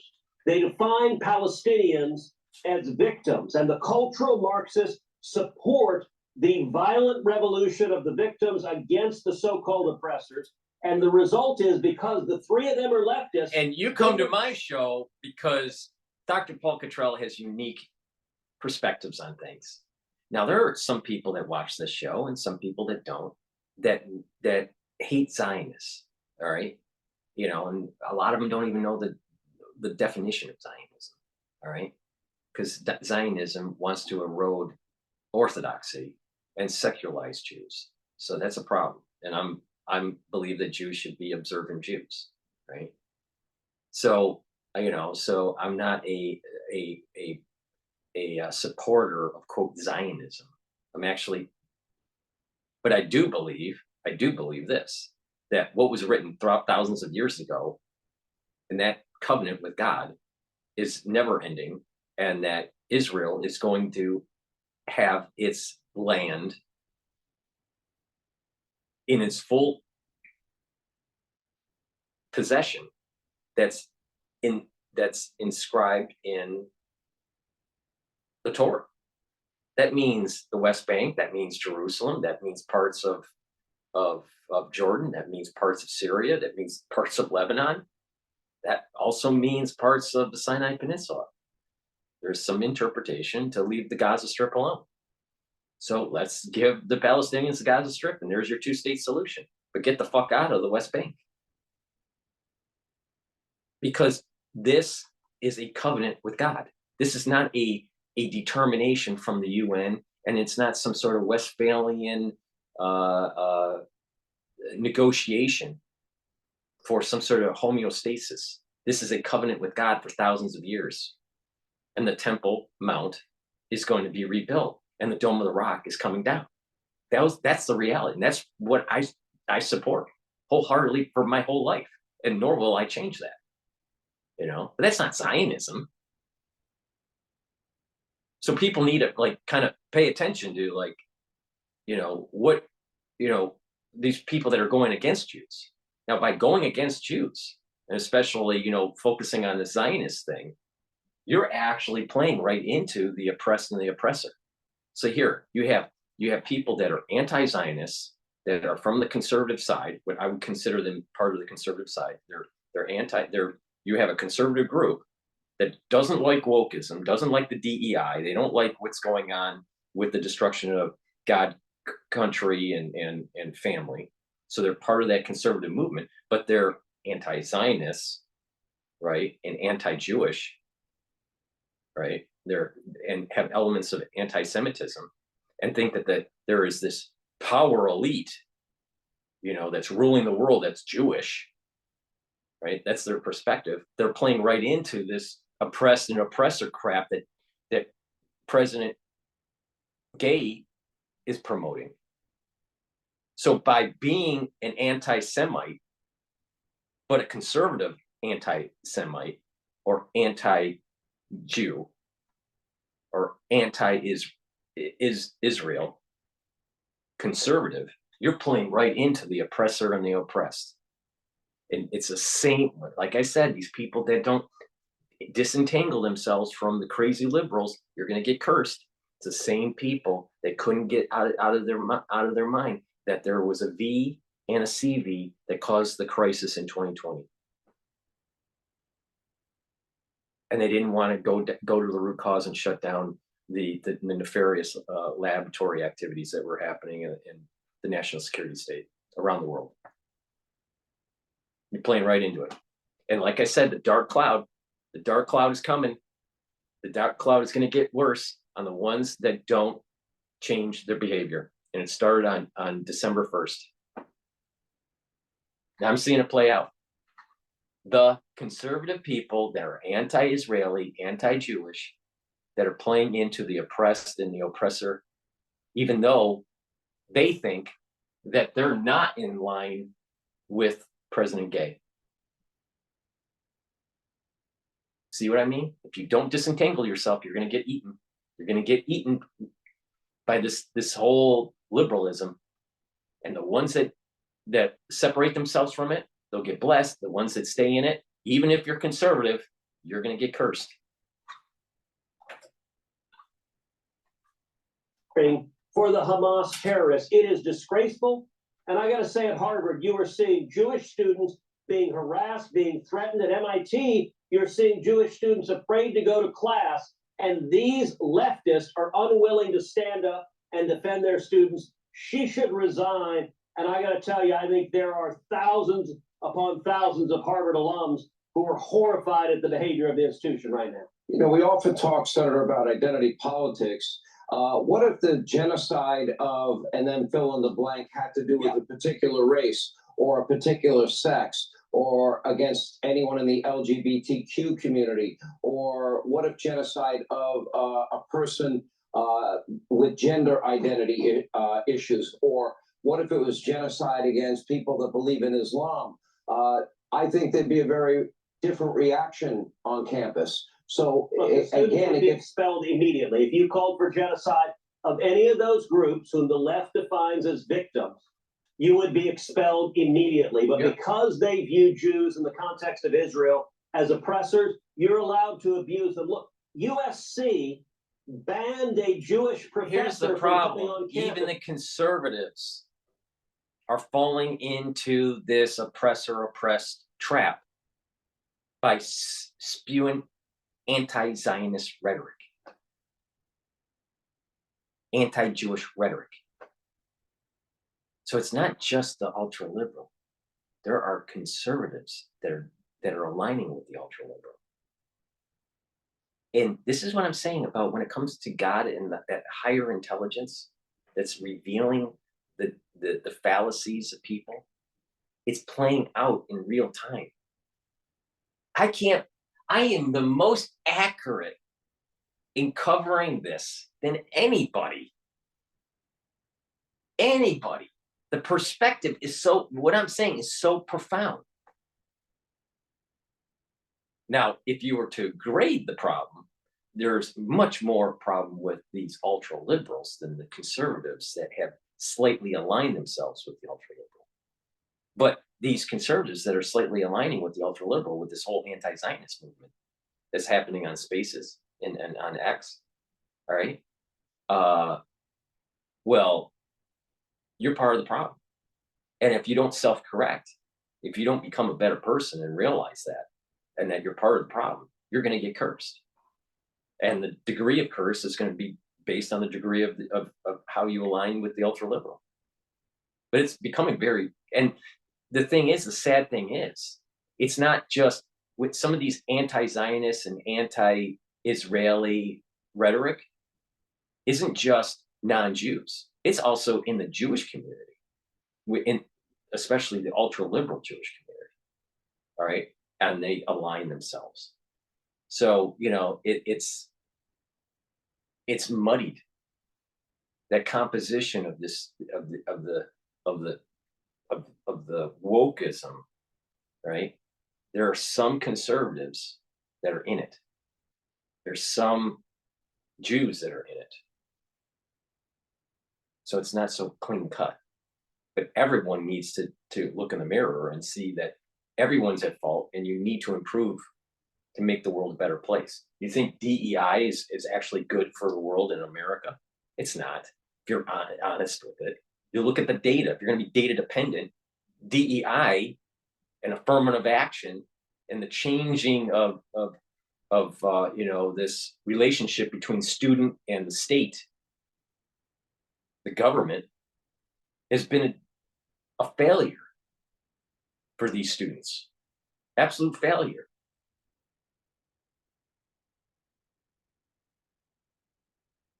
That head is going to eat the tail. So be careful who you associate with, even if it's, because I'll tell you, those liberals, they're using that wokeism of oppressor and the oppressor. And a lot of these anti-Zionists and anti-Jewish conservatives are white males. And you're on the oppressor side.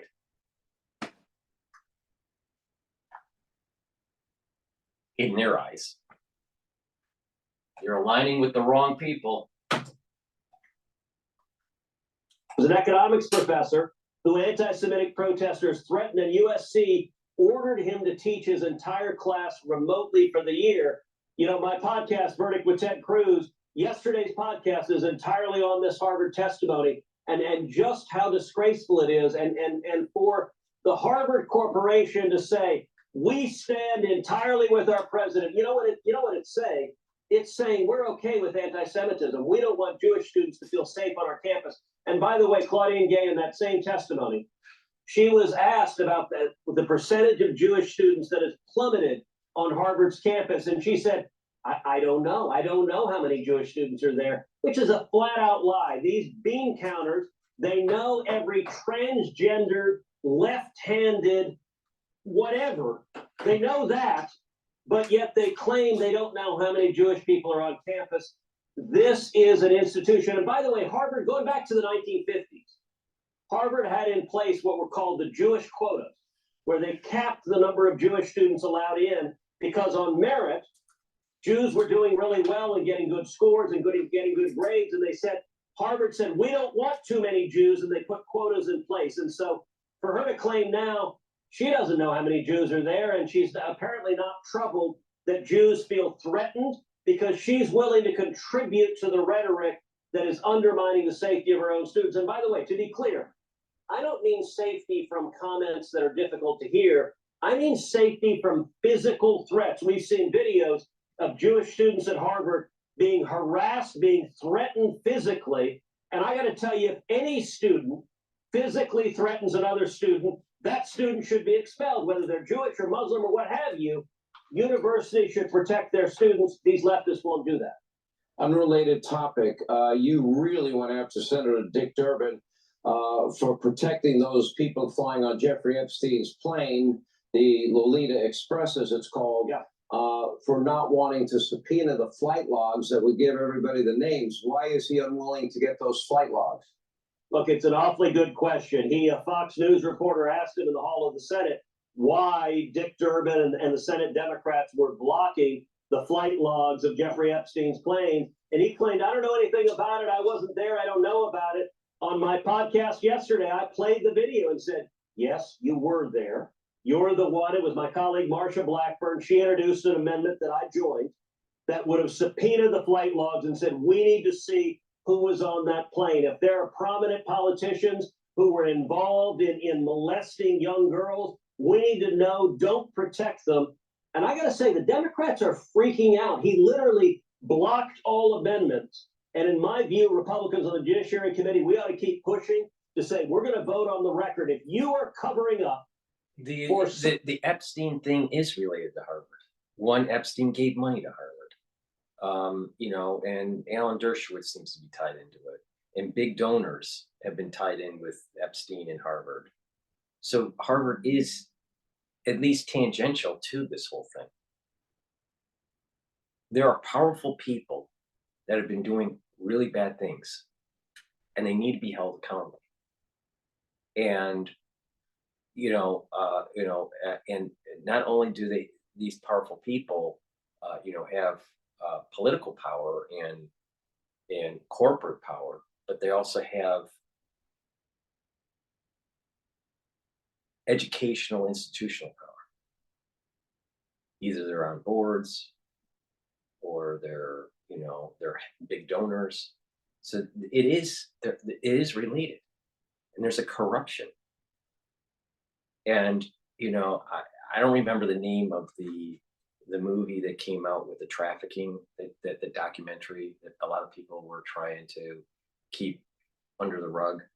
I think it's the Sound of Sounds, or I don't remember, but there was a movie that came out this year that was related to shining a light on the human trafficking. The actor was the one that played Jesus in the Mel Gibson production years ago.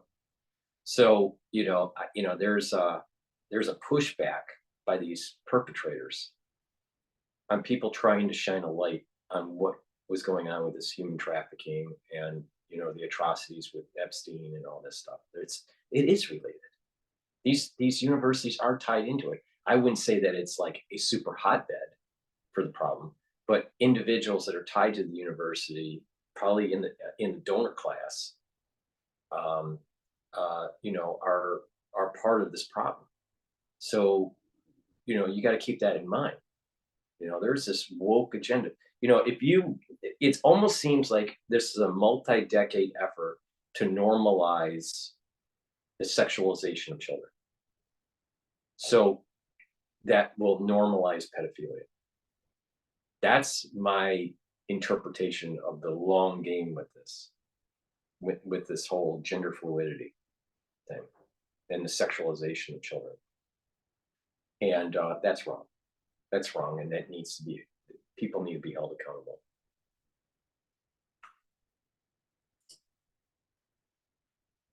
Someone who is engaged in molesting children, we're going to expose it.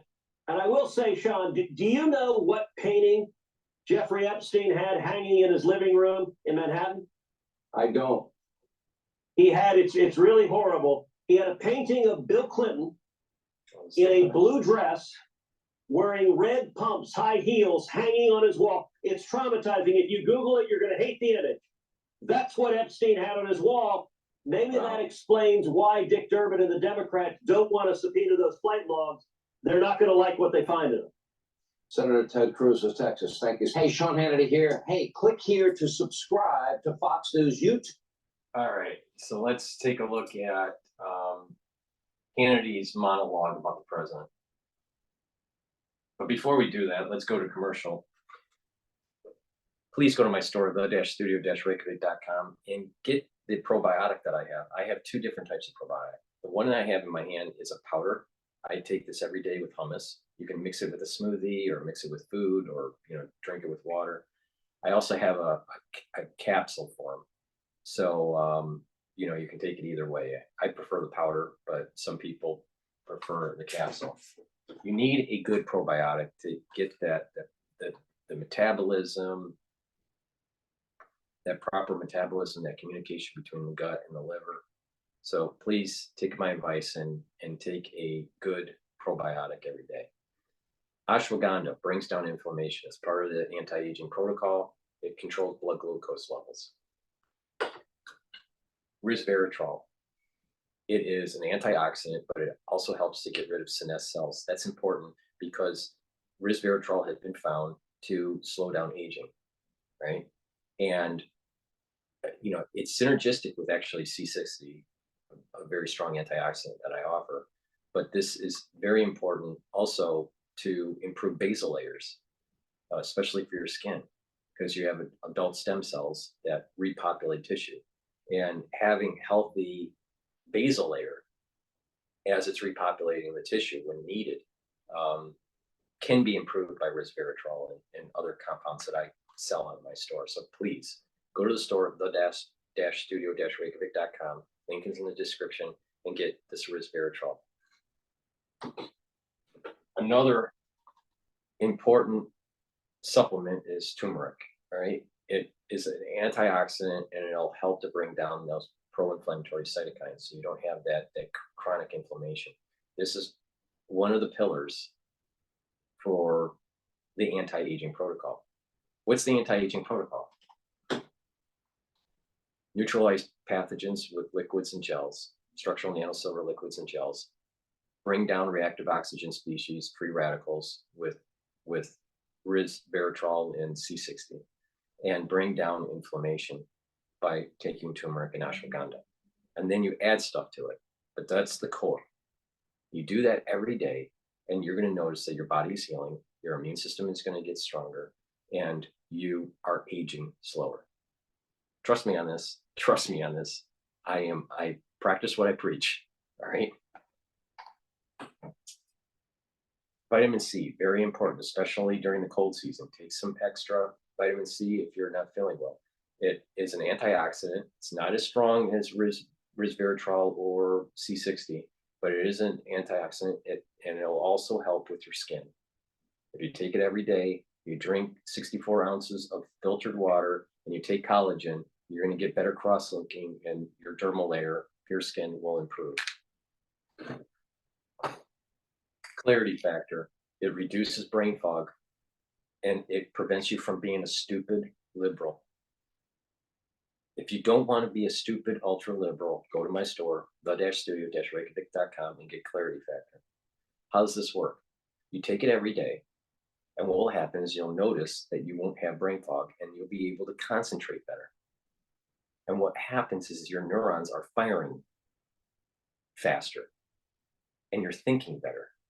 And you are maintaining and increasing your dendritic connections. That means that you're actually getting smarter. All right. Part of aging is those dendrites receding. And you have less connection and you can't think as fast. And when your mitochondrial health in your neurons goes down, you won't have the ATP levels to be able to transmit those neurotransmitters to fire. And so you're not only do you have less connection, you have less neurotransmitters being released and just slower activity in the brain when you age. Well, this will maintain those connections and get those neurons firing faster. You'll think faster. You'll have better concentration for school or for work. Take it once a day or twice a day. I take it twice a day. I take it in the morning and the mid-afternoon. This is part of the anti-aging protocol for your neural health. This is way better than anything that Alex Jones sells. So go to my store, the-studio-reykjavik.com, and follow my protocol. It's not just one particular supplement. You get huge benefits when you're mixing this stuff together on a regular basis. And if you follow my lead, you will notice that your health is improving, your immune system is improving, and you're aging slower.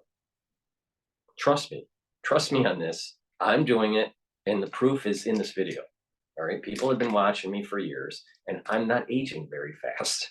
You look at people that you've been paying attention to, let's say 4 or 5 years, and look at a current video and a 5-year-old video, and you'll notice they're aging much faster than what I'm doing. The proof's in the pudding. Take my advice, or don't take my advice, but I know what I'm talking about.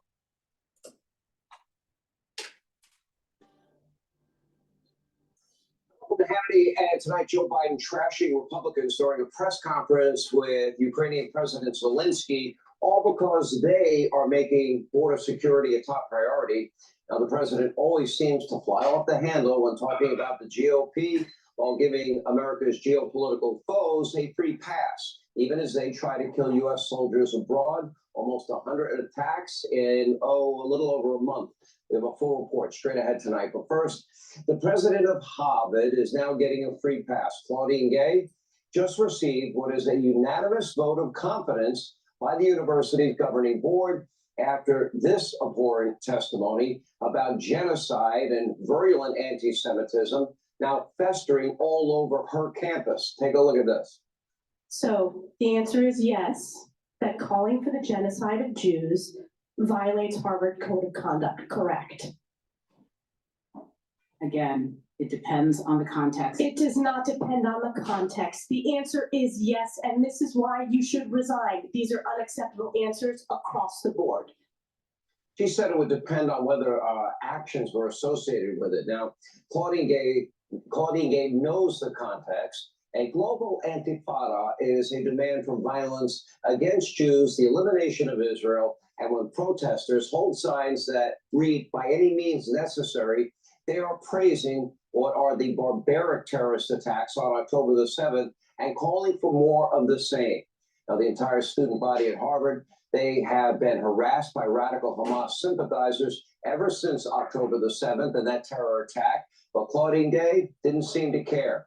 2 days ago, UPenn's president resigned in disgrace after providing a similar response at that very same congressional hearing. But at Harvard, their president will skirt by with a simple apology.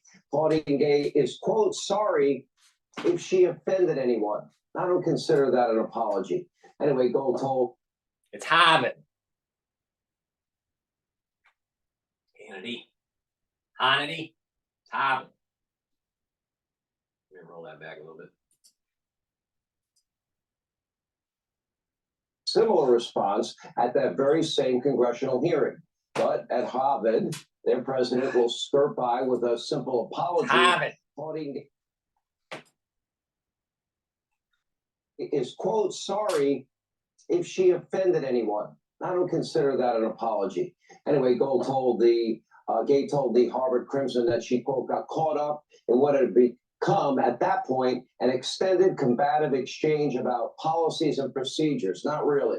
According to Gay, Harvard takes free speech and free expression very seriously, but in reality, in truth, well, she's wrong, because this year Harvard was named the worst school when it comes to freedom of speech in America by scoring a whopping 0.0 in a study by the Foundation for Individual Rights and Expression.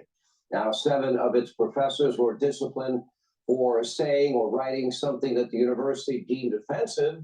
One feminist lecturer said Harvard canceled her and her speech because she does not, quote, believe there are male women.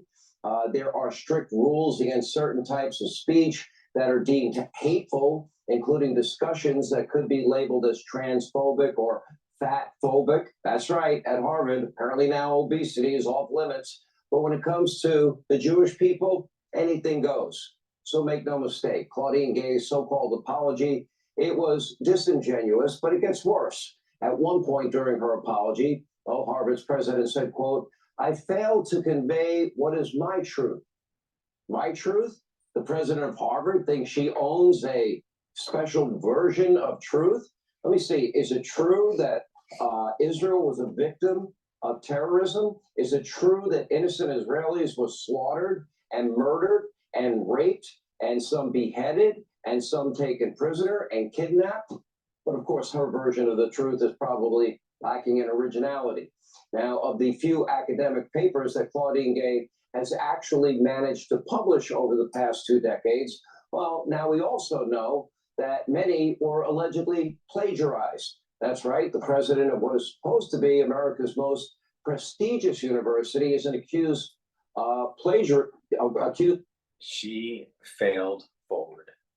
DEI candidate, AKA affirmative action. Plagiarism on top of everything else. According to the Harvard Crimson, quote, the Crimson independently reviewed the published allegations, though some are minor, consisting of passages that are similar or identical to Gay's sources, lacking quotation marks, but including citations. Others are more substantial, including some paragraphs and sentences nearly identical to other work and lacking citations. And according to university policy, a student at Harvard could actually be expelled for such an infraction, but not Claudine Gay, the president. Harvard's board is now allowing her to go back and amend her publications. And here's how Congresswoman Elise Stefanik responded to this earlier today. Take a look. This is a moral failure of Harvard's leadership and higher education leadership at the highest levels. And the only change they have made to their code of conduct, where they failed to condemn calls for genocide of the Jewish people, the only update to the code of conduct is to allow a plagiarist as the president of Harvard. Now, by some estimates, Harvard has lost billions of dollars in donations because of Claudine Gay, but the school would rather stand by its president than admit the moral and academic rot that is destroying American colleges and poisoning the minds of young students. Hey, Sean Hannity here. Hey, click here to subscribe to Fox News YouTube. All right, so Jesse Waters did. Masato knives, dude. Jesse Waters did a video 14 hours ago called "Nothing is Sacred Anymore in America." So it's I haven't seen this, so let's take a look. And out from the crowd, the leather case and premium stone sharpener will let you keep this knife sharp for a very long time. Masato knife. When I was a little boy growing up, I held American institutions in very high esteem. I thought the FBI were the good guys. I thought the Boy Scouts were a wholesome organization. I thought the Catholic Church was pristine. But as I entered adulthood, year after year, it began to dawn on me that nothing is sacred anymore. The people and the places I revered let me down. It doesn't make me cynical. It makes me a realist. Now, I'm not out to tear down American institutions. That's the last thing I want. These institutions are tearing themselves down. Hollywood turned out to be not so glamorous. The Secret Service, I respect the guys, but the leadership, Not anymore. Don't even get me started on the NFL. But one of the places you aspire to be admitted into as a young American is Harvard University, the pinnacle of the Ivy League. Sorry, Yale. I always assumed that it took the finest academic pedigree to be employed there. You had to have the most diligent scholarship, the best and the brightest, they said, until I visited for the factor. Can you name one? Before we, before we go down this road here.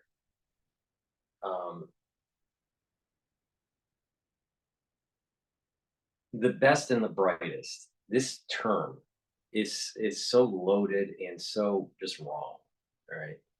I've even seen it with Goldman Sachs. All right. The best and the brightest. All right. I managed a very large portfolio for Catholic Charities back in the day when I was in finance. All right. All right. And we had different groups come in and do presentations. We had JP Morgan, high ups coming in, Bank of America coming in, and Goldman Sachs. We even had a board member that was working at Goldman Sachs. We were thinking about maybe carving out a little bit of the portfolio and having it actively managed by Goldman Sachs. And we were listening to their strategy. They are not the smartest people in the room. And meanwhile, everyone in the room had more than either 2 degrees or more. Some of them were Ph.D s, like myself. And, everyone had an MBA, everyone. So, but these people that were coming from Goldman Sachs to do their presentation are just a bunch of idiots. They don't know their customer. They think that what they do is they find what the profile of the people are in the room and try to align culturally their staff, Goldman Sachs staff, that's going to represent Goldman Sachs in the meeting that is more culturally aligned with the key players in the room. So in this case, it was one of the clergy, Monsignor, who runs Catholic Charities, has Irish heritage. But if Philly, he doesn't really focus on his Irish heritage. They didn't know that. He's more, Americana, doesn't focus on his Irish heritage. They really focused on Irish heritage. And it made it seem they were fake. And this is the point. Just because you go to Harvard doesn't mean you're the smartest one in the room. And just because you went to college doesn't mean you're the smartest one in the room. It's can you be a free thinker? And you're seeing this play out with the crisis. Obviously, I have thousands of videos, and you can see on how I think. All right. I don't do scripts. I don't say, something that's, practiced or anything. I just talk from the heart. I'm legit. Most of the time I'm right.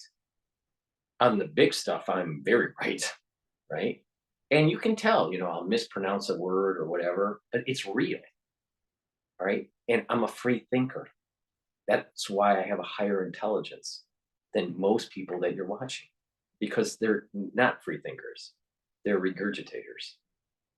All right. And that's why many of the people that you were watching before I came on the scene in 2020, how they got it wrong and how I got it very, very, very right. All right. So just because they're from Goldman Sachs, that they're the smartest one, they're not the smartest one in the room for finance. They're probably the dumbest one in the room, because there's too focused on the goal. Get the money from the customer. Manage that money. And the same thing with ones that are coming from prestigious universities. They're not necessarily the smartest one in the room. You could be a good student at Harvard and not be a free thinker. You could be a good student at Harvard and be a free thinker. You could be a bad student at Harvard and be a free thinker. All right. What you want is a free thinker. It's not about the smartest one in the room. And I think people need to really pay attention to that, because you see the same thing that's happening in covering the crisis and the aftershock of the crisis of 2020, what I call the post pathogen era, right? You think that the smartest ones in the room are the ones that have the comma MD, the doctor such and such, that has a big channel, that's telling you certain things, that inoculations cause such and such downstream negative externalities. And you gravitate to that. But they're not the smartest ones in the room. Malone is not the smartest one in the room. McCall is not the smartest one in the room. And you watch a lot of these people, and all you're doing is helping them grow and get a larger audience, and not really paying attention to the real thinkers. There are a few real thinkers when it came to covering the crisis. I would consider George Webb an original thinker, all right, in that category. And so you need to pay attention to the original thinkers, not the ones that take our content, repackage it in such a way, and spin it as their own, because they're not original thinkers. Beware of the celebrity doc. Trust me. Beware of the Dr. Drew. Beware of Dr. McCall. Beware of Dr. Malone. They're not original thinkers. And in the case of Malone, he did some nefarious things that he's not being held accountable for. So watch the original thinkers. You know, the Peter Dukes, the George Webbs. Addie's an original thinker. I think he people. It would have been interesting if he was actually covering, some sort of war-torn area and actually be on site. I think he's that kind of journalist. But you want to pay attention to original thinkers. So you don't get pigeonholed as a viewer into thinking, well, you got to pay attention to the smartest person in the room because they came from Goldman Sachs or they came from this prestigious university and blah, blah, blah. Because the original thinkers, especially on the crisis, the original thinkers were the ones that had it right most of the time, if not the whole time. All right. And it was the reverberators, all right, the non-original thinkers that got it wrong, and had to play catch up. So that's my diatribe about, the smartest people in a room, because I saw it with Goldman Sachs. They're not the smartest people in the room. And all you got to do is have some common sense and work experience and original thought. And you'll go so much farther ahead in this world. You'll be more successful, and you'll be able to digest and understand and interpret things that are happening to you and see the bigger arc that's happening. I mean, how many people are telling you that, there's an energy flux, metaphysical energy flux that started on December 1st. That people prepared for. And that there is a curse that is starting to gain momentum around the world. And I said this months ago, and it's all playing out in the news. That's original thought. That's some deep Kabbalistic thought. Pay attention or don't pay attention. It's up to you, but I'm not wrong.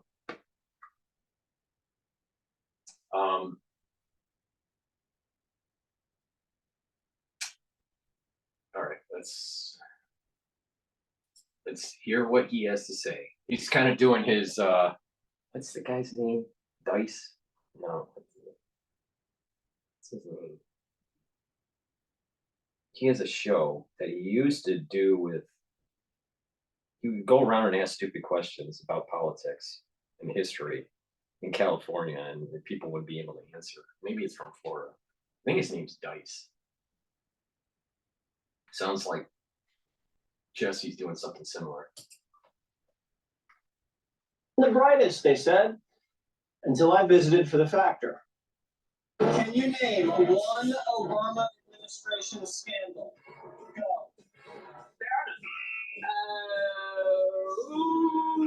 Can you name one Obama administration scandal? It was Solaris. That was the money that was funded to a solar panel company that blew up. Obamacare? Well, yeah. Now, you always knew Harvard was a little liberal, as most universities are. That's baked into the cake. But if the students were sharp, the professors must be brilliant. And then Harvard hired Bill de Blasio. And then Harvard hired Brian Stelter. And then Harvard hired Lori Lightfoot.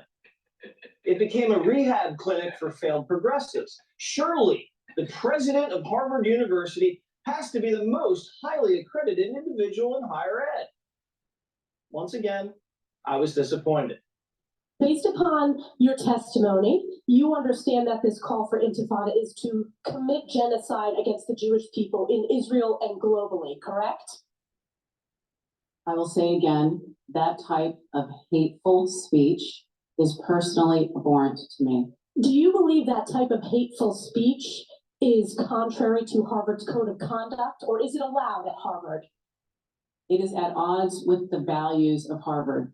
Can you But not our say here that it is values against the also- code of conduct at Harvard? We embrace a commitment to free expression, even of views that are objectionable. What action has been taken against students who are harassing and calling for the genocide of Jews on Harvard's campus? I can assure you, we have robust. What actions have been taken? I'm not with asking. actions underway. I'm asking what actions have been taken against those students. Given students' rights to privacy and our obligations under FERPA, I will not say more about any specific cases. Could the president of Harvard University be an idiot? How dumb is this woman, I thought to myself. How do you fumble a question like that? We found out why. Gay's a fraud. New investigations have uncovered that Gay is a serial plagiarist.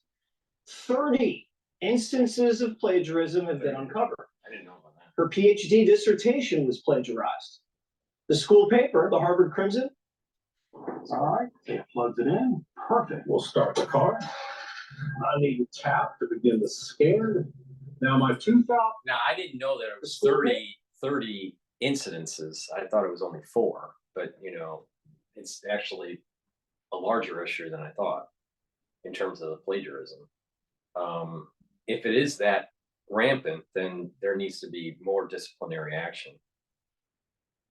I thought there were only 4 incidences. The dissertation in 3 papers, or maybe it was 5, the dissertation in 4 papers, but something like that. So that's an issue. The bigger problem here is that I did a show yesterday where Rabbi Wolpe resigned from a committee to try to stop anti-Semitism. He resigned because he felt that he wasn't empowered to make change, and that he was just a kind of a spokesperson that happened to be Jewish to support the university. And he's a visiting scholar kind of thing. So he's maintaining that position, but he resigned from this committee or subcommittee that was tied to rectifying anti-Semitism on campus. But he felt as though he was being held accountable for something that he had no control over. He couldn't stop this a deeper institutional problem. And so he decided to resign. This similar thing should happen if she had a moral backbone. she should realize that she is part of the problem, and she's not going to change the university, and should step down. And because of her agenda, her political agenda of DEI and, you know, the oppressed and the oppressor crap, she has exacerbated the problem. She is the problem. She can't fix it. She is the problem. I mean, I'm going to be speaking a little bit in hyperbole, but you get the message. How can Hitler remain in power and say that he'll be able to rectify anti-Semitism? And I'm not calling her Hitler. I'm just saying that that's the same logic, though. Certain people have to be let go, forced out of position, and a new crowd that comes in to clean up the mess. And DEI at Harvard is a major mess.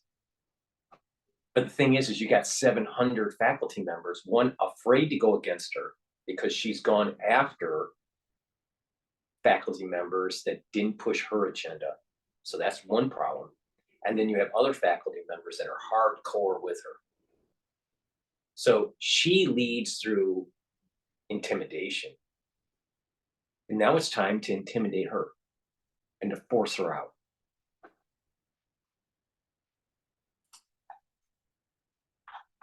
The Harvard Crimson did their own investigation and found that Gay's plagiarism violated the school's honor code policies. Here are just a few examples from Gay's Harvard dissertation where she lifted major sections from other authors. As you can see, these aren't just a few stray words here and there, or a sentence or two where she forgot to properly list a source. One of the scholars Gay plagiarized is Carol Swain, another prominent female African-American academic who actually helped pave the way for women like Gay. She has me listed in her bibliography, but she doesn't engage the work. She doesn't acknowledge that her work is derivative of my work. She doesn't even mention my work in the literature review. And to me, that was more serious because it looks like she came up with the idea, or this is her work. See, I didn't know that. I didn't pay attention to the details of that. I didn't know. It's really important when you're doing your lit review to, you know, to state multiple times how you're building your theory or your dissertation off of others. All right. And how, you know, you're adding a grain of sand on the mountain of knowledge is how I phrased it years ago. So a PhD or someone that's doing a thesis is a master's degree, they're putting a grain of knowledge, a grain of academic achievement and knowledge on this huge mountain, right? And you're on the shoulders or on the mountain sand grains of others. And it's really important at lit review to show reverence to those people that helped you along, all those scholars years ago. Some of them may be 100 years ago that you're citing. Some of them may be more recent, you know, 5 years ago or 10 years ago, right? And there's this slow progression of knowledge. But when you try to take an idea, right, and you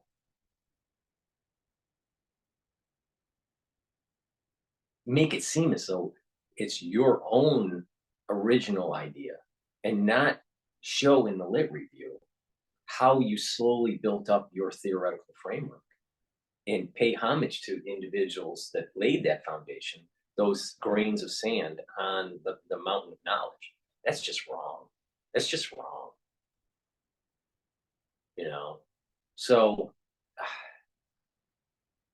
here again, it's like, you know, these people today, I mean, it's more prevalent now, I think, than back then. But there's this, you know, they feel as though they have to have a nonprofit company before they're age 13 and be a concert violinist or a pianist, and you know, have won all these trophies in soccer and all these things to be a successful student.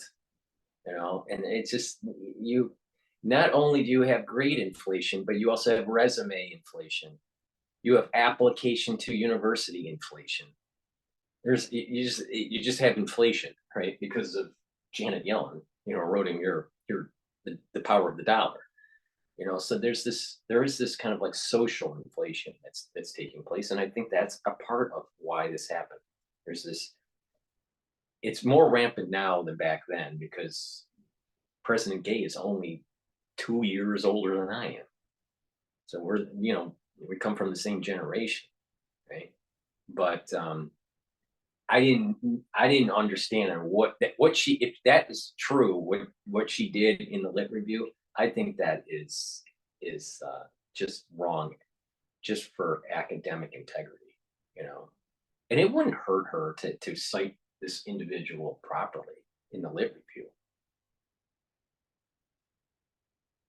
But she probably would have had to, go a little bit farther and tease out and pave the research in an uncharted water, right? More, and probably had to put more time in the dissertation. And that's probably why she didn't do it. But I just learned that just now in real time here. I had no idea that lit review was problematic. I thought it was just simple citations because of quotation marks. Whose work would not have warranted tenure in the Ivy League, even if it wasn't plagiarized. Gay didn't plagiarize by accident. She's a thief. Right. She steals people's ideas and passes them off as her own. Yeah. And Harvard's letting her get away with it. And here's the thing, people think that I'll roll it back because, I'm a mouth, but people think that,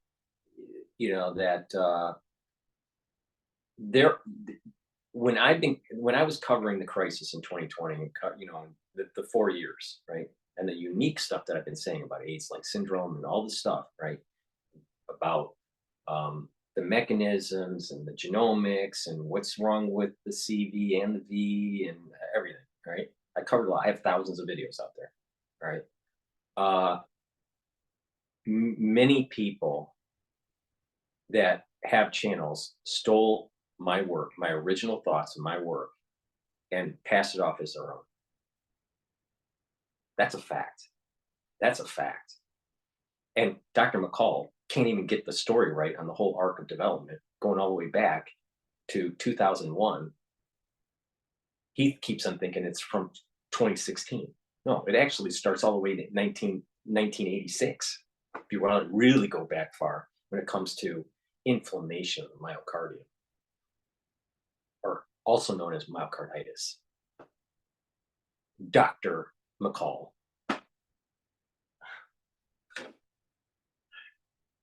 It's amazing. He can't even get the fucking thing right.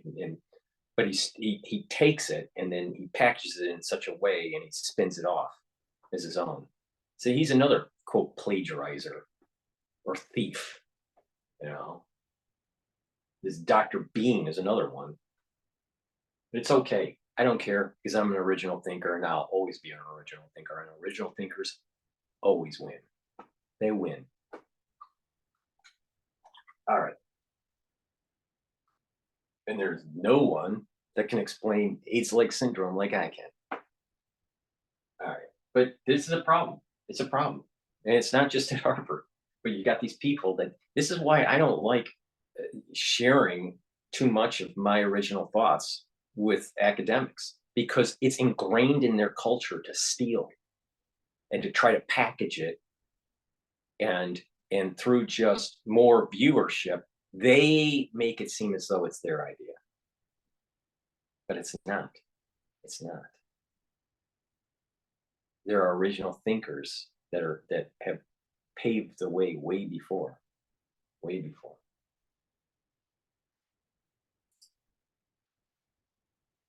Students get away with it. In 2012, Harvard was rocked by a massive cheating scandal. Nearly 2%. Gay didn't plagiarize by accident. She's a thief. She steals people's ideas and passes them off as her own. And Harvard's letting her get away with it. But Harvard isn't letting its students get away with it. In 2012, Harvard was rocked by a massive cheating scandal. Nearly 2% of the entire undergrad student body was investigated for cheating and plagiarism. And in the end, over half of the students investigated were forced to resign from the university. Harvard University has produced some of the most well-respected world leaders and trailblazers. But now that pristine reputation in danger of being tarnished, all because of a cheating scandal the university admits is unprecedented in the school's modern history. Just 2 years ago, nearly 30 students were forced to withdraw from violating the academic honor code. Harvard's honor code's clear. Plagiarizing violates the standards of our community, as well as the standards of the wider world of learning. Now, this 2012 was happening when I was working on my Ph.D. I was still in the pre-dissertation phase. It wasn't at Harvard, it was at a different school.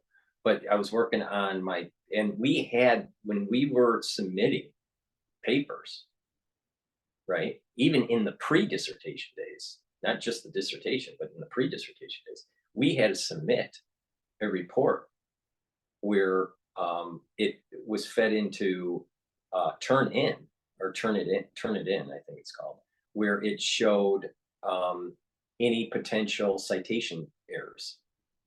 And the way these schools are supposed to work is that there's only supposed to be a certain percentage of overlap with other work, 2% or 10% or 5%, some overlap, right?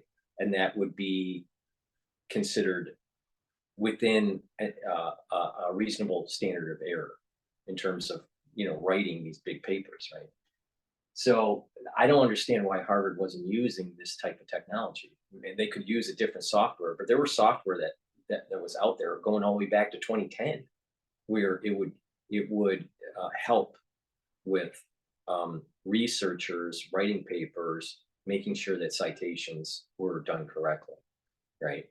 And that, universities usually have a policy that there's a certain standard of error within this report where it's allowable. So why Harvard didn't do that, I don't know, right? But when I was doing my pre-dissertation work and my dissertation at Walden University for my PhD in finance, we had to go through that, and most schools have that. Most schools have this kind of like technology where it gets fed into a system to see if there's too much overlap, if there's any citation, what kind of citation error is happening, right? With a little bit of a standard of error, there's a certain percentage that's allowable, but when you're talking about big chunks and not citing the theoretical framework that you built your dissertation on in the lit review, that's a major problem. That's a major problem. And the problem is that it's not just her, it's her thesis advisor. And when you're writing your dissertation, you have a committee that you have to pass through, right? You have a methodology committee member, you have a content expert committee member, and you're submitting these chapters to them for their review. Why did the committee members allow it to pass? They would have known the body of literature when she was slowly writing her dissertation. So it's not just President Gay's fault. It's also the committee members that allowed it to be passed through. They were either lazy or they were doing it on purpose. Most likely they were being lazy. But the point is that she's not the only one at fault. Who were her dissertation committee members? And there is a bigger story. Cares. Now, if I were on the board of trustees at Harvard, it's a no-brainer. Gay's got to go. Plagiarism is one of the highest academic crimes there is. Damn fucking straight. In the private sector, it's like corporate espionage. It's what China commits, intellectual property theft.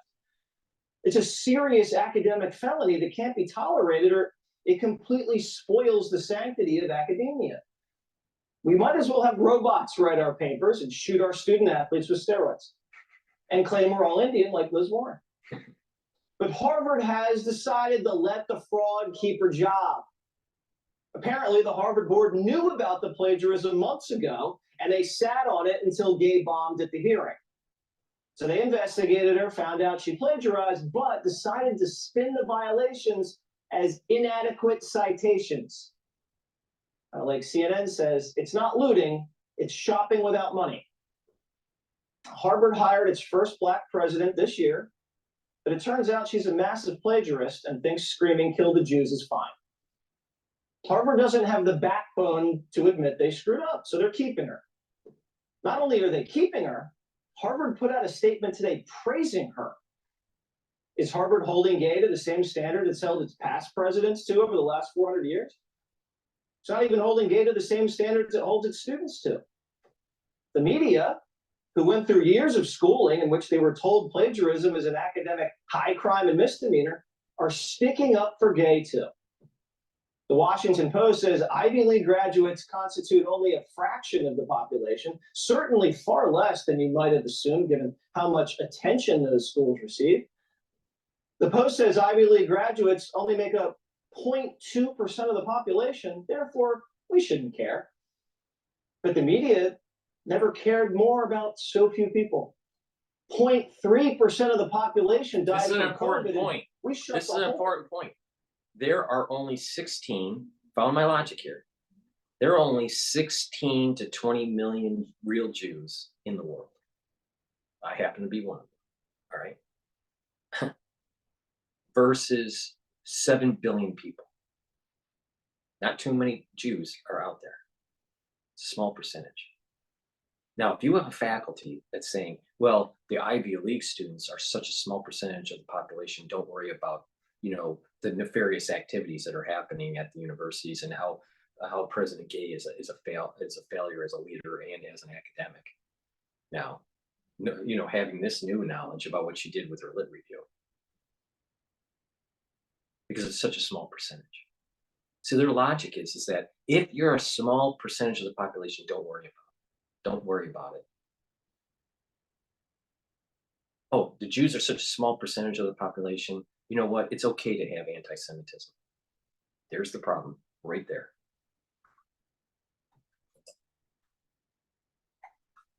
Down. 0.1% of the population's trans, and we've turned society upside down for them. You're fucking right about that. 0.1% of the population's changing the English language, what bathrooms we use, how we play sports.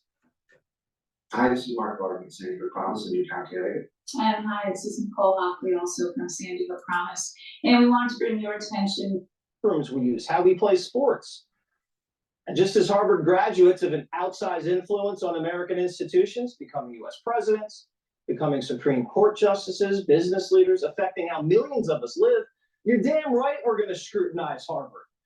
You're damn right we're going to disqualify anybody who commits academic identity theft. Joe Biden was forced to end his 1898 presidential campaign because he was caught plagiarizing. We cannot measure the health of our children, the quality of our education, the joy of their play. The growth that's the product that's not allowed for the health of our children, the quality of their education, the joy of their play. Our generation of Americans will pay any price, bear any burden, accept any challenge, and meet any hardship. We shall pay any price, bear any burden, meet any hardship. Joe Biden got caught plagiarizing. He's a fraud, always has been. But the American body politic decided it was okay and eventually elected him president. And look how that turned out. When someone plagiarizes, they're confessing they don't have any original ideas. They're admitting they're unqualified. They're telling us they lack integrity when they steal someone else's work and pawn it off as their own. And it also shows they're straight up lazy because they won't put in the work to reflect and think for themselves. Yep. People used to be held accountable for this, not anymore. And look at this country. It's a mess. Are you surprised? Words don't mean anything anymore. I can be a woman. I can be a she-wolf. Oh.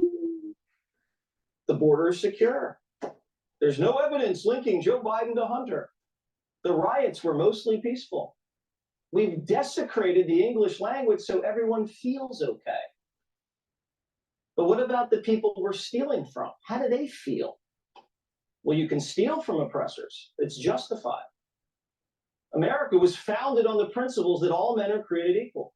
But America is returning to a European class system. There's an identity politics aristocracy.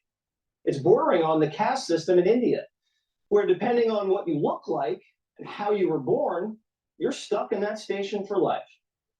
Doesn't matter what you do anymore. It's who does what. Hey, Sean Hannity here. Hey, click here to subscribe. So that's my coverage of the updates with President Claudine Gay. And you know what? She needs to resign or be forced out. Now, it's going to take some time, but she is not a real leader, and she's going to make big mistakes, and she's going to tarnish this country, and she's going to tarnish the Harvard community and the university. It'll just take time, but she is going to get pushed out. I think within 36 months, maybe a little bit, between 24 to 36 months, but they're hoping that this will blow over. But I think that what will happen is there's going to be more conflict in the Middle East, and this is going to ramp up again with this whole Palestinian and Israeli conflict. And the students are out of control, and she doesn't want to control them. And this is going to blow up in her face. We'll see. Please go to my store, the-studio-reykjavik.com, and get the silver solution. I also have Max 35 and Max 14. You take a teaspoon of this a day. It's structural nano silver liquid. You swish it in your mouth, you gargle with it for like 20 seconds, 60 seconds or so, and then swallow it. Neutralizes pathogens. It's part of the anti-aging protocol. It's one of the pillars. Please get my C60 on my store, the-studio-reykjavik.com. It is in avocado and in coconut oil, in 2 ounce, 4 ounce, or 8 ounce. And this is a very, very strong antioxidant, way stronger than vitamin C and resveratrol. It is synergistic with resveratrol. What this does is it soaks up those free radicals. When you take a teaspoon of this a day, you shake it up, and then you take a teaspoon of it a day, you'll start to notice that you'll have more energy, and that your cells are going to have less stress, and that over time, there's a compound effect, and you're going to see you aging slower. What it does is it soaks up those free radicals, reduces that cellular stress, and improves the mitochondrial health, so you have more energy. When you do that over time, what will happen is you'll have better tissue, healthier tissue, but also you'll have an improved immune system because you have the higher ATP levels. Please take this. This is going to slow down that whole aging process and allow your body to heal. It's very potent. Take a teaspoon of this a day. It works. It works. D3, really important to absorb calcium. Go to my store, the-studio-reykjavik.com, and get your vitamin D3. It also helps with gene expression. It's a cofactor for gene expression. If you're low on D3, you're not getting the gene expression that you need in those cells. And then that means that the cells are subpar. In addition, if you follow my protocol, you can actually reduce osteoarthritis. So those are the many products that I have. Those are some of the many products that I have on my store. Please go to my store, the-studio-reykjavik.com. And also, please subscribe to all my channels. I have 3 channels on YouTube, Brighteon, Bitchute, and Rumble. So please subscribe to all 6 channels. Please follow me on X and on GETTR. If you can, please donate to my website. It's the-studio-reykjavik.com. On the homepage, you can donate through Stripe or PayPal. You can also donate through Buy Me a Coffee. That will help to support my news coverage. All my content, when I'm covering the news and covering the crisis that we just went through, are all for free. Nothing is behind a paywall. So please help support my work by donating and being a paid member on Patreon. I appreciate you sharing the links of my videos. If it's sensitive information, you should share the links from Rumble so you don't lose the link when YouTube takes down a video. It's sensitive information, especially biologically sensitive information. And please tell your social network to follow me.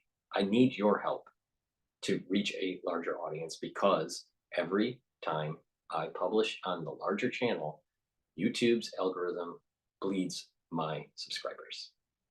So I need your help to repopulate my channels. So please ask your social network to follow me. I need your help. So thank you for listening and have a nice day.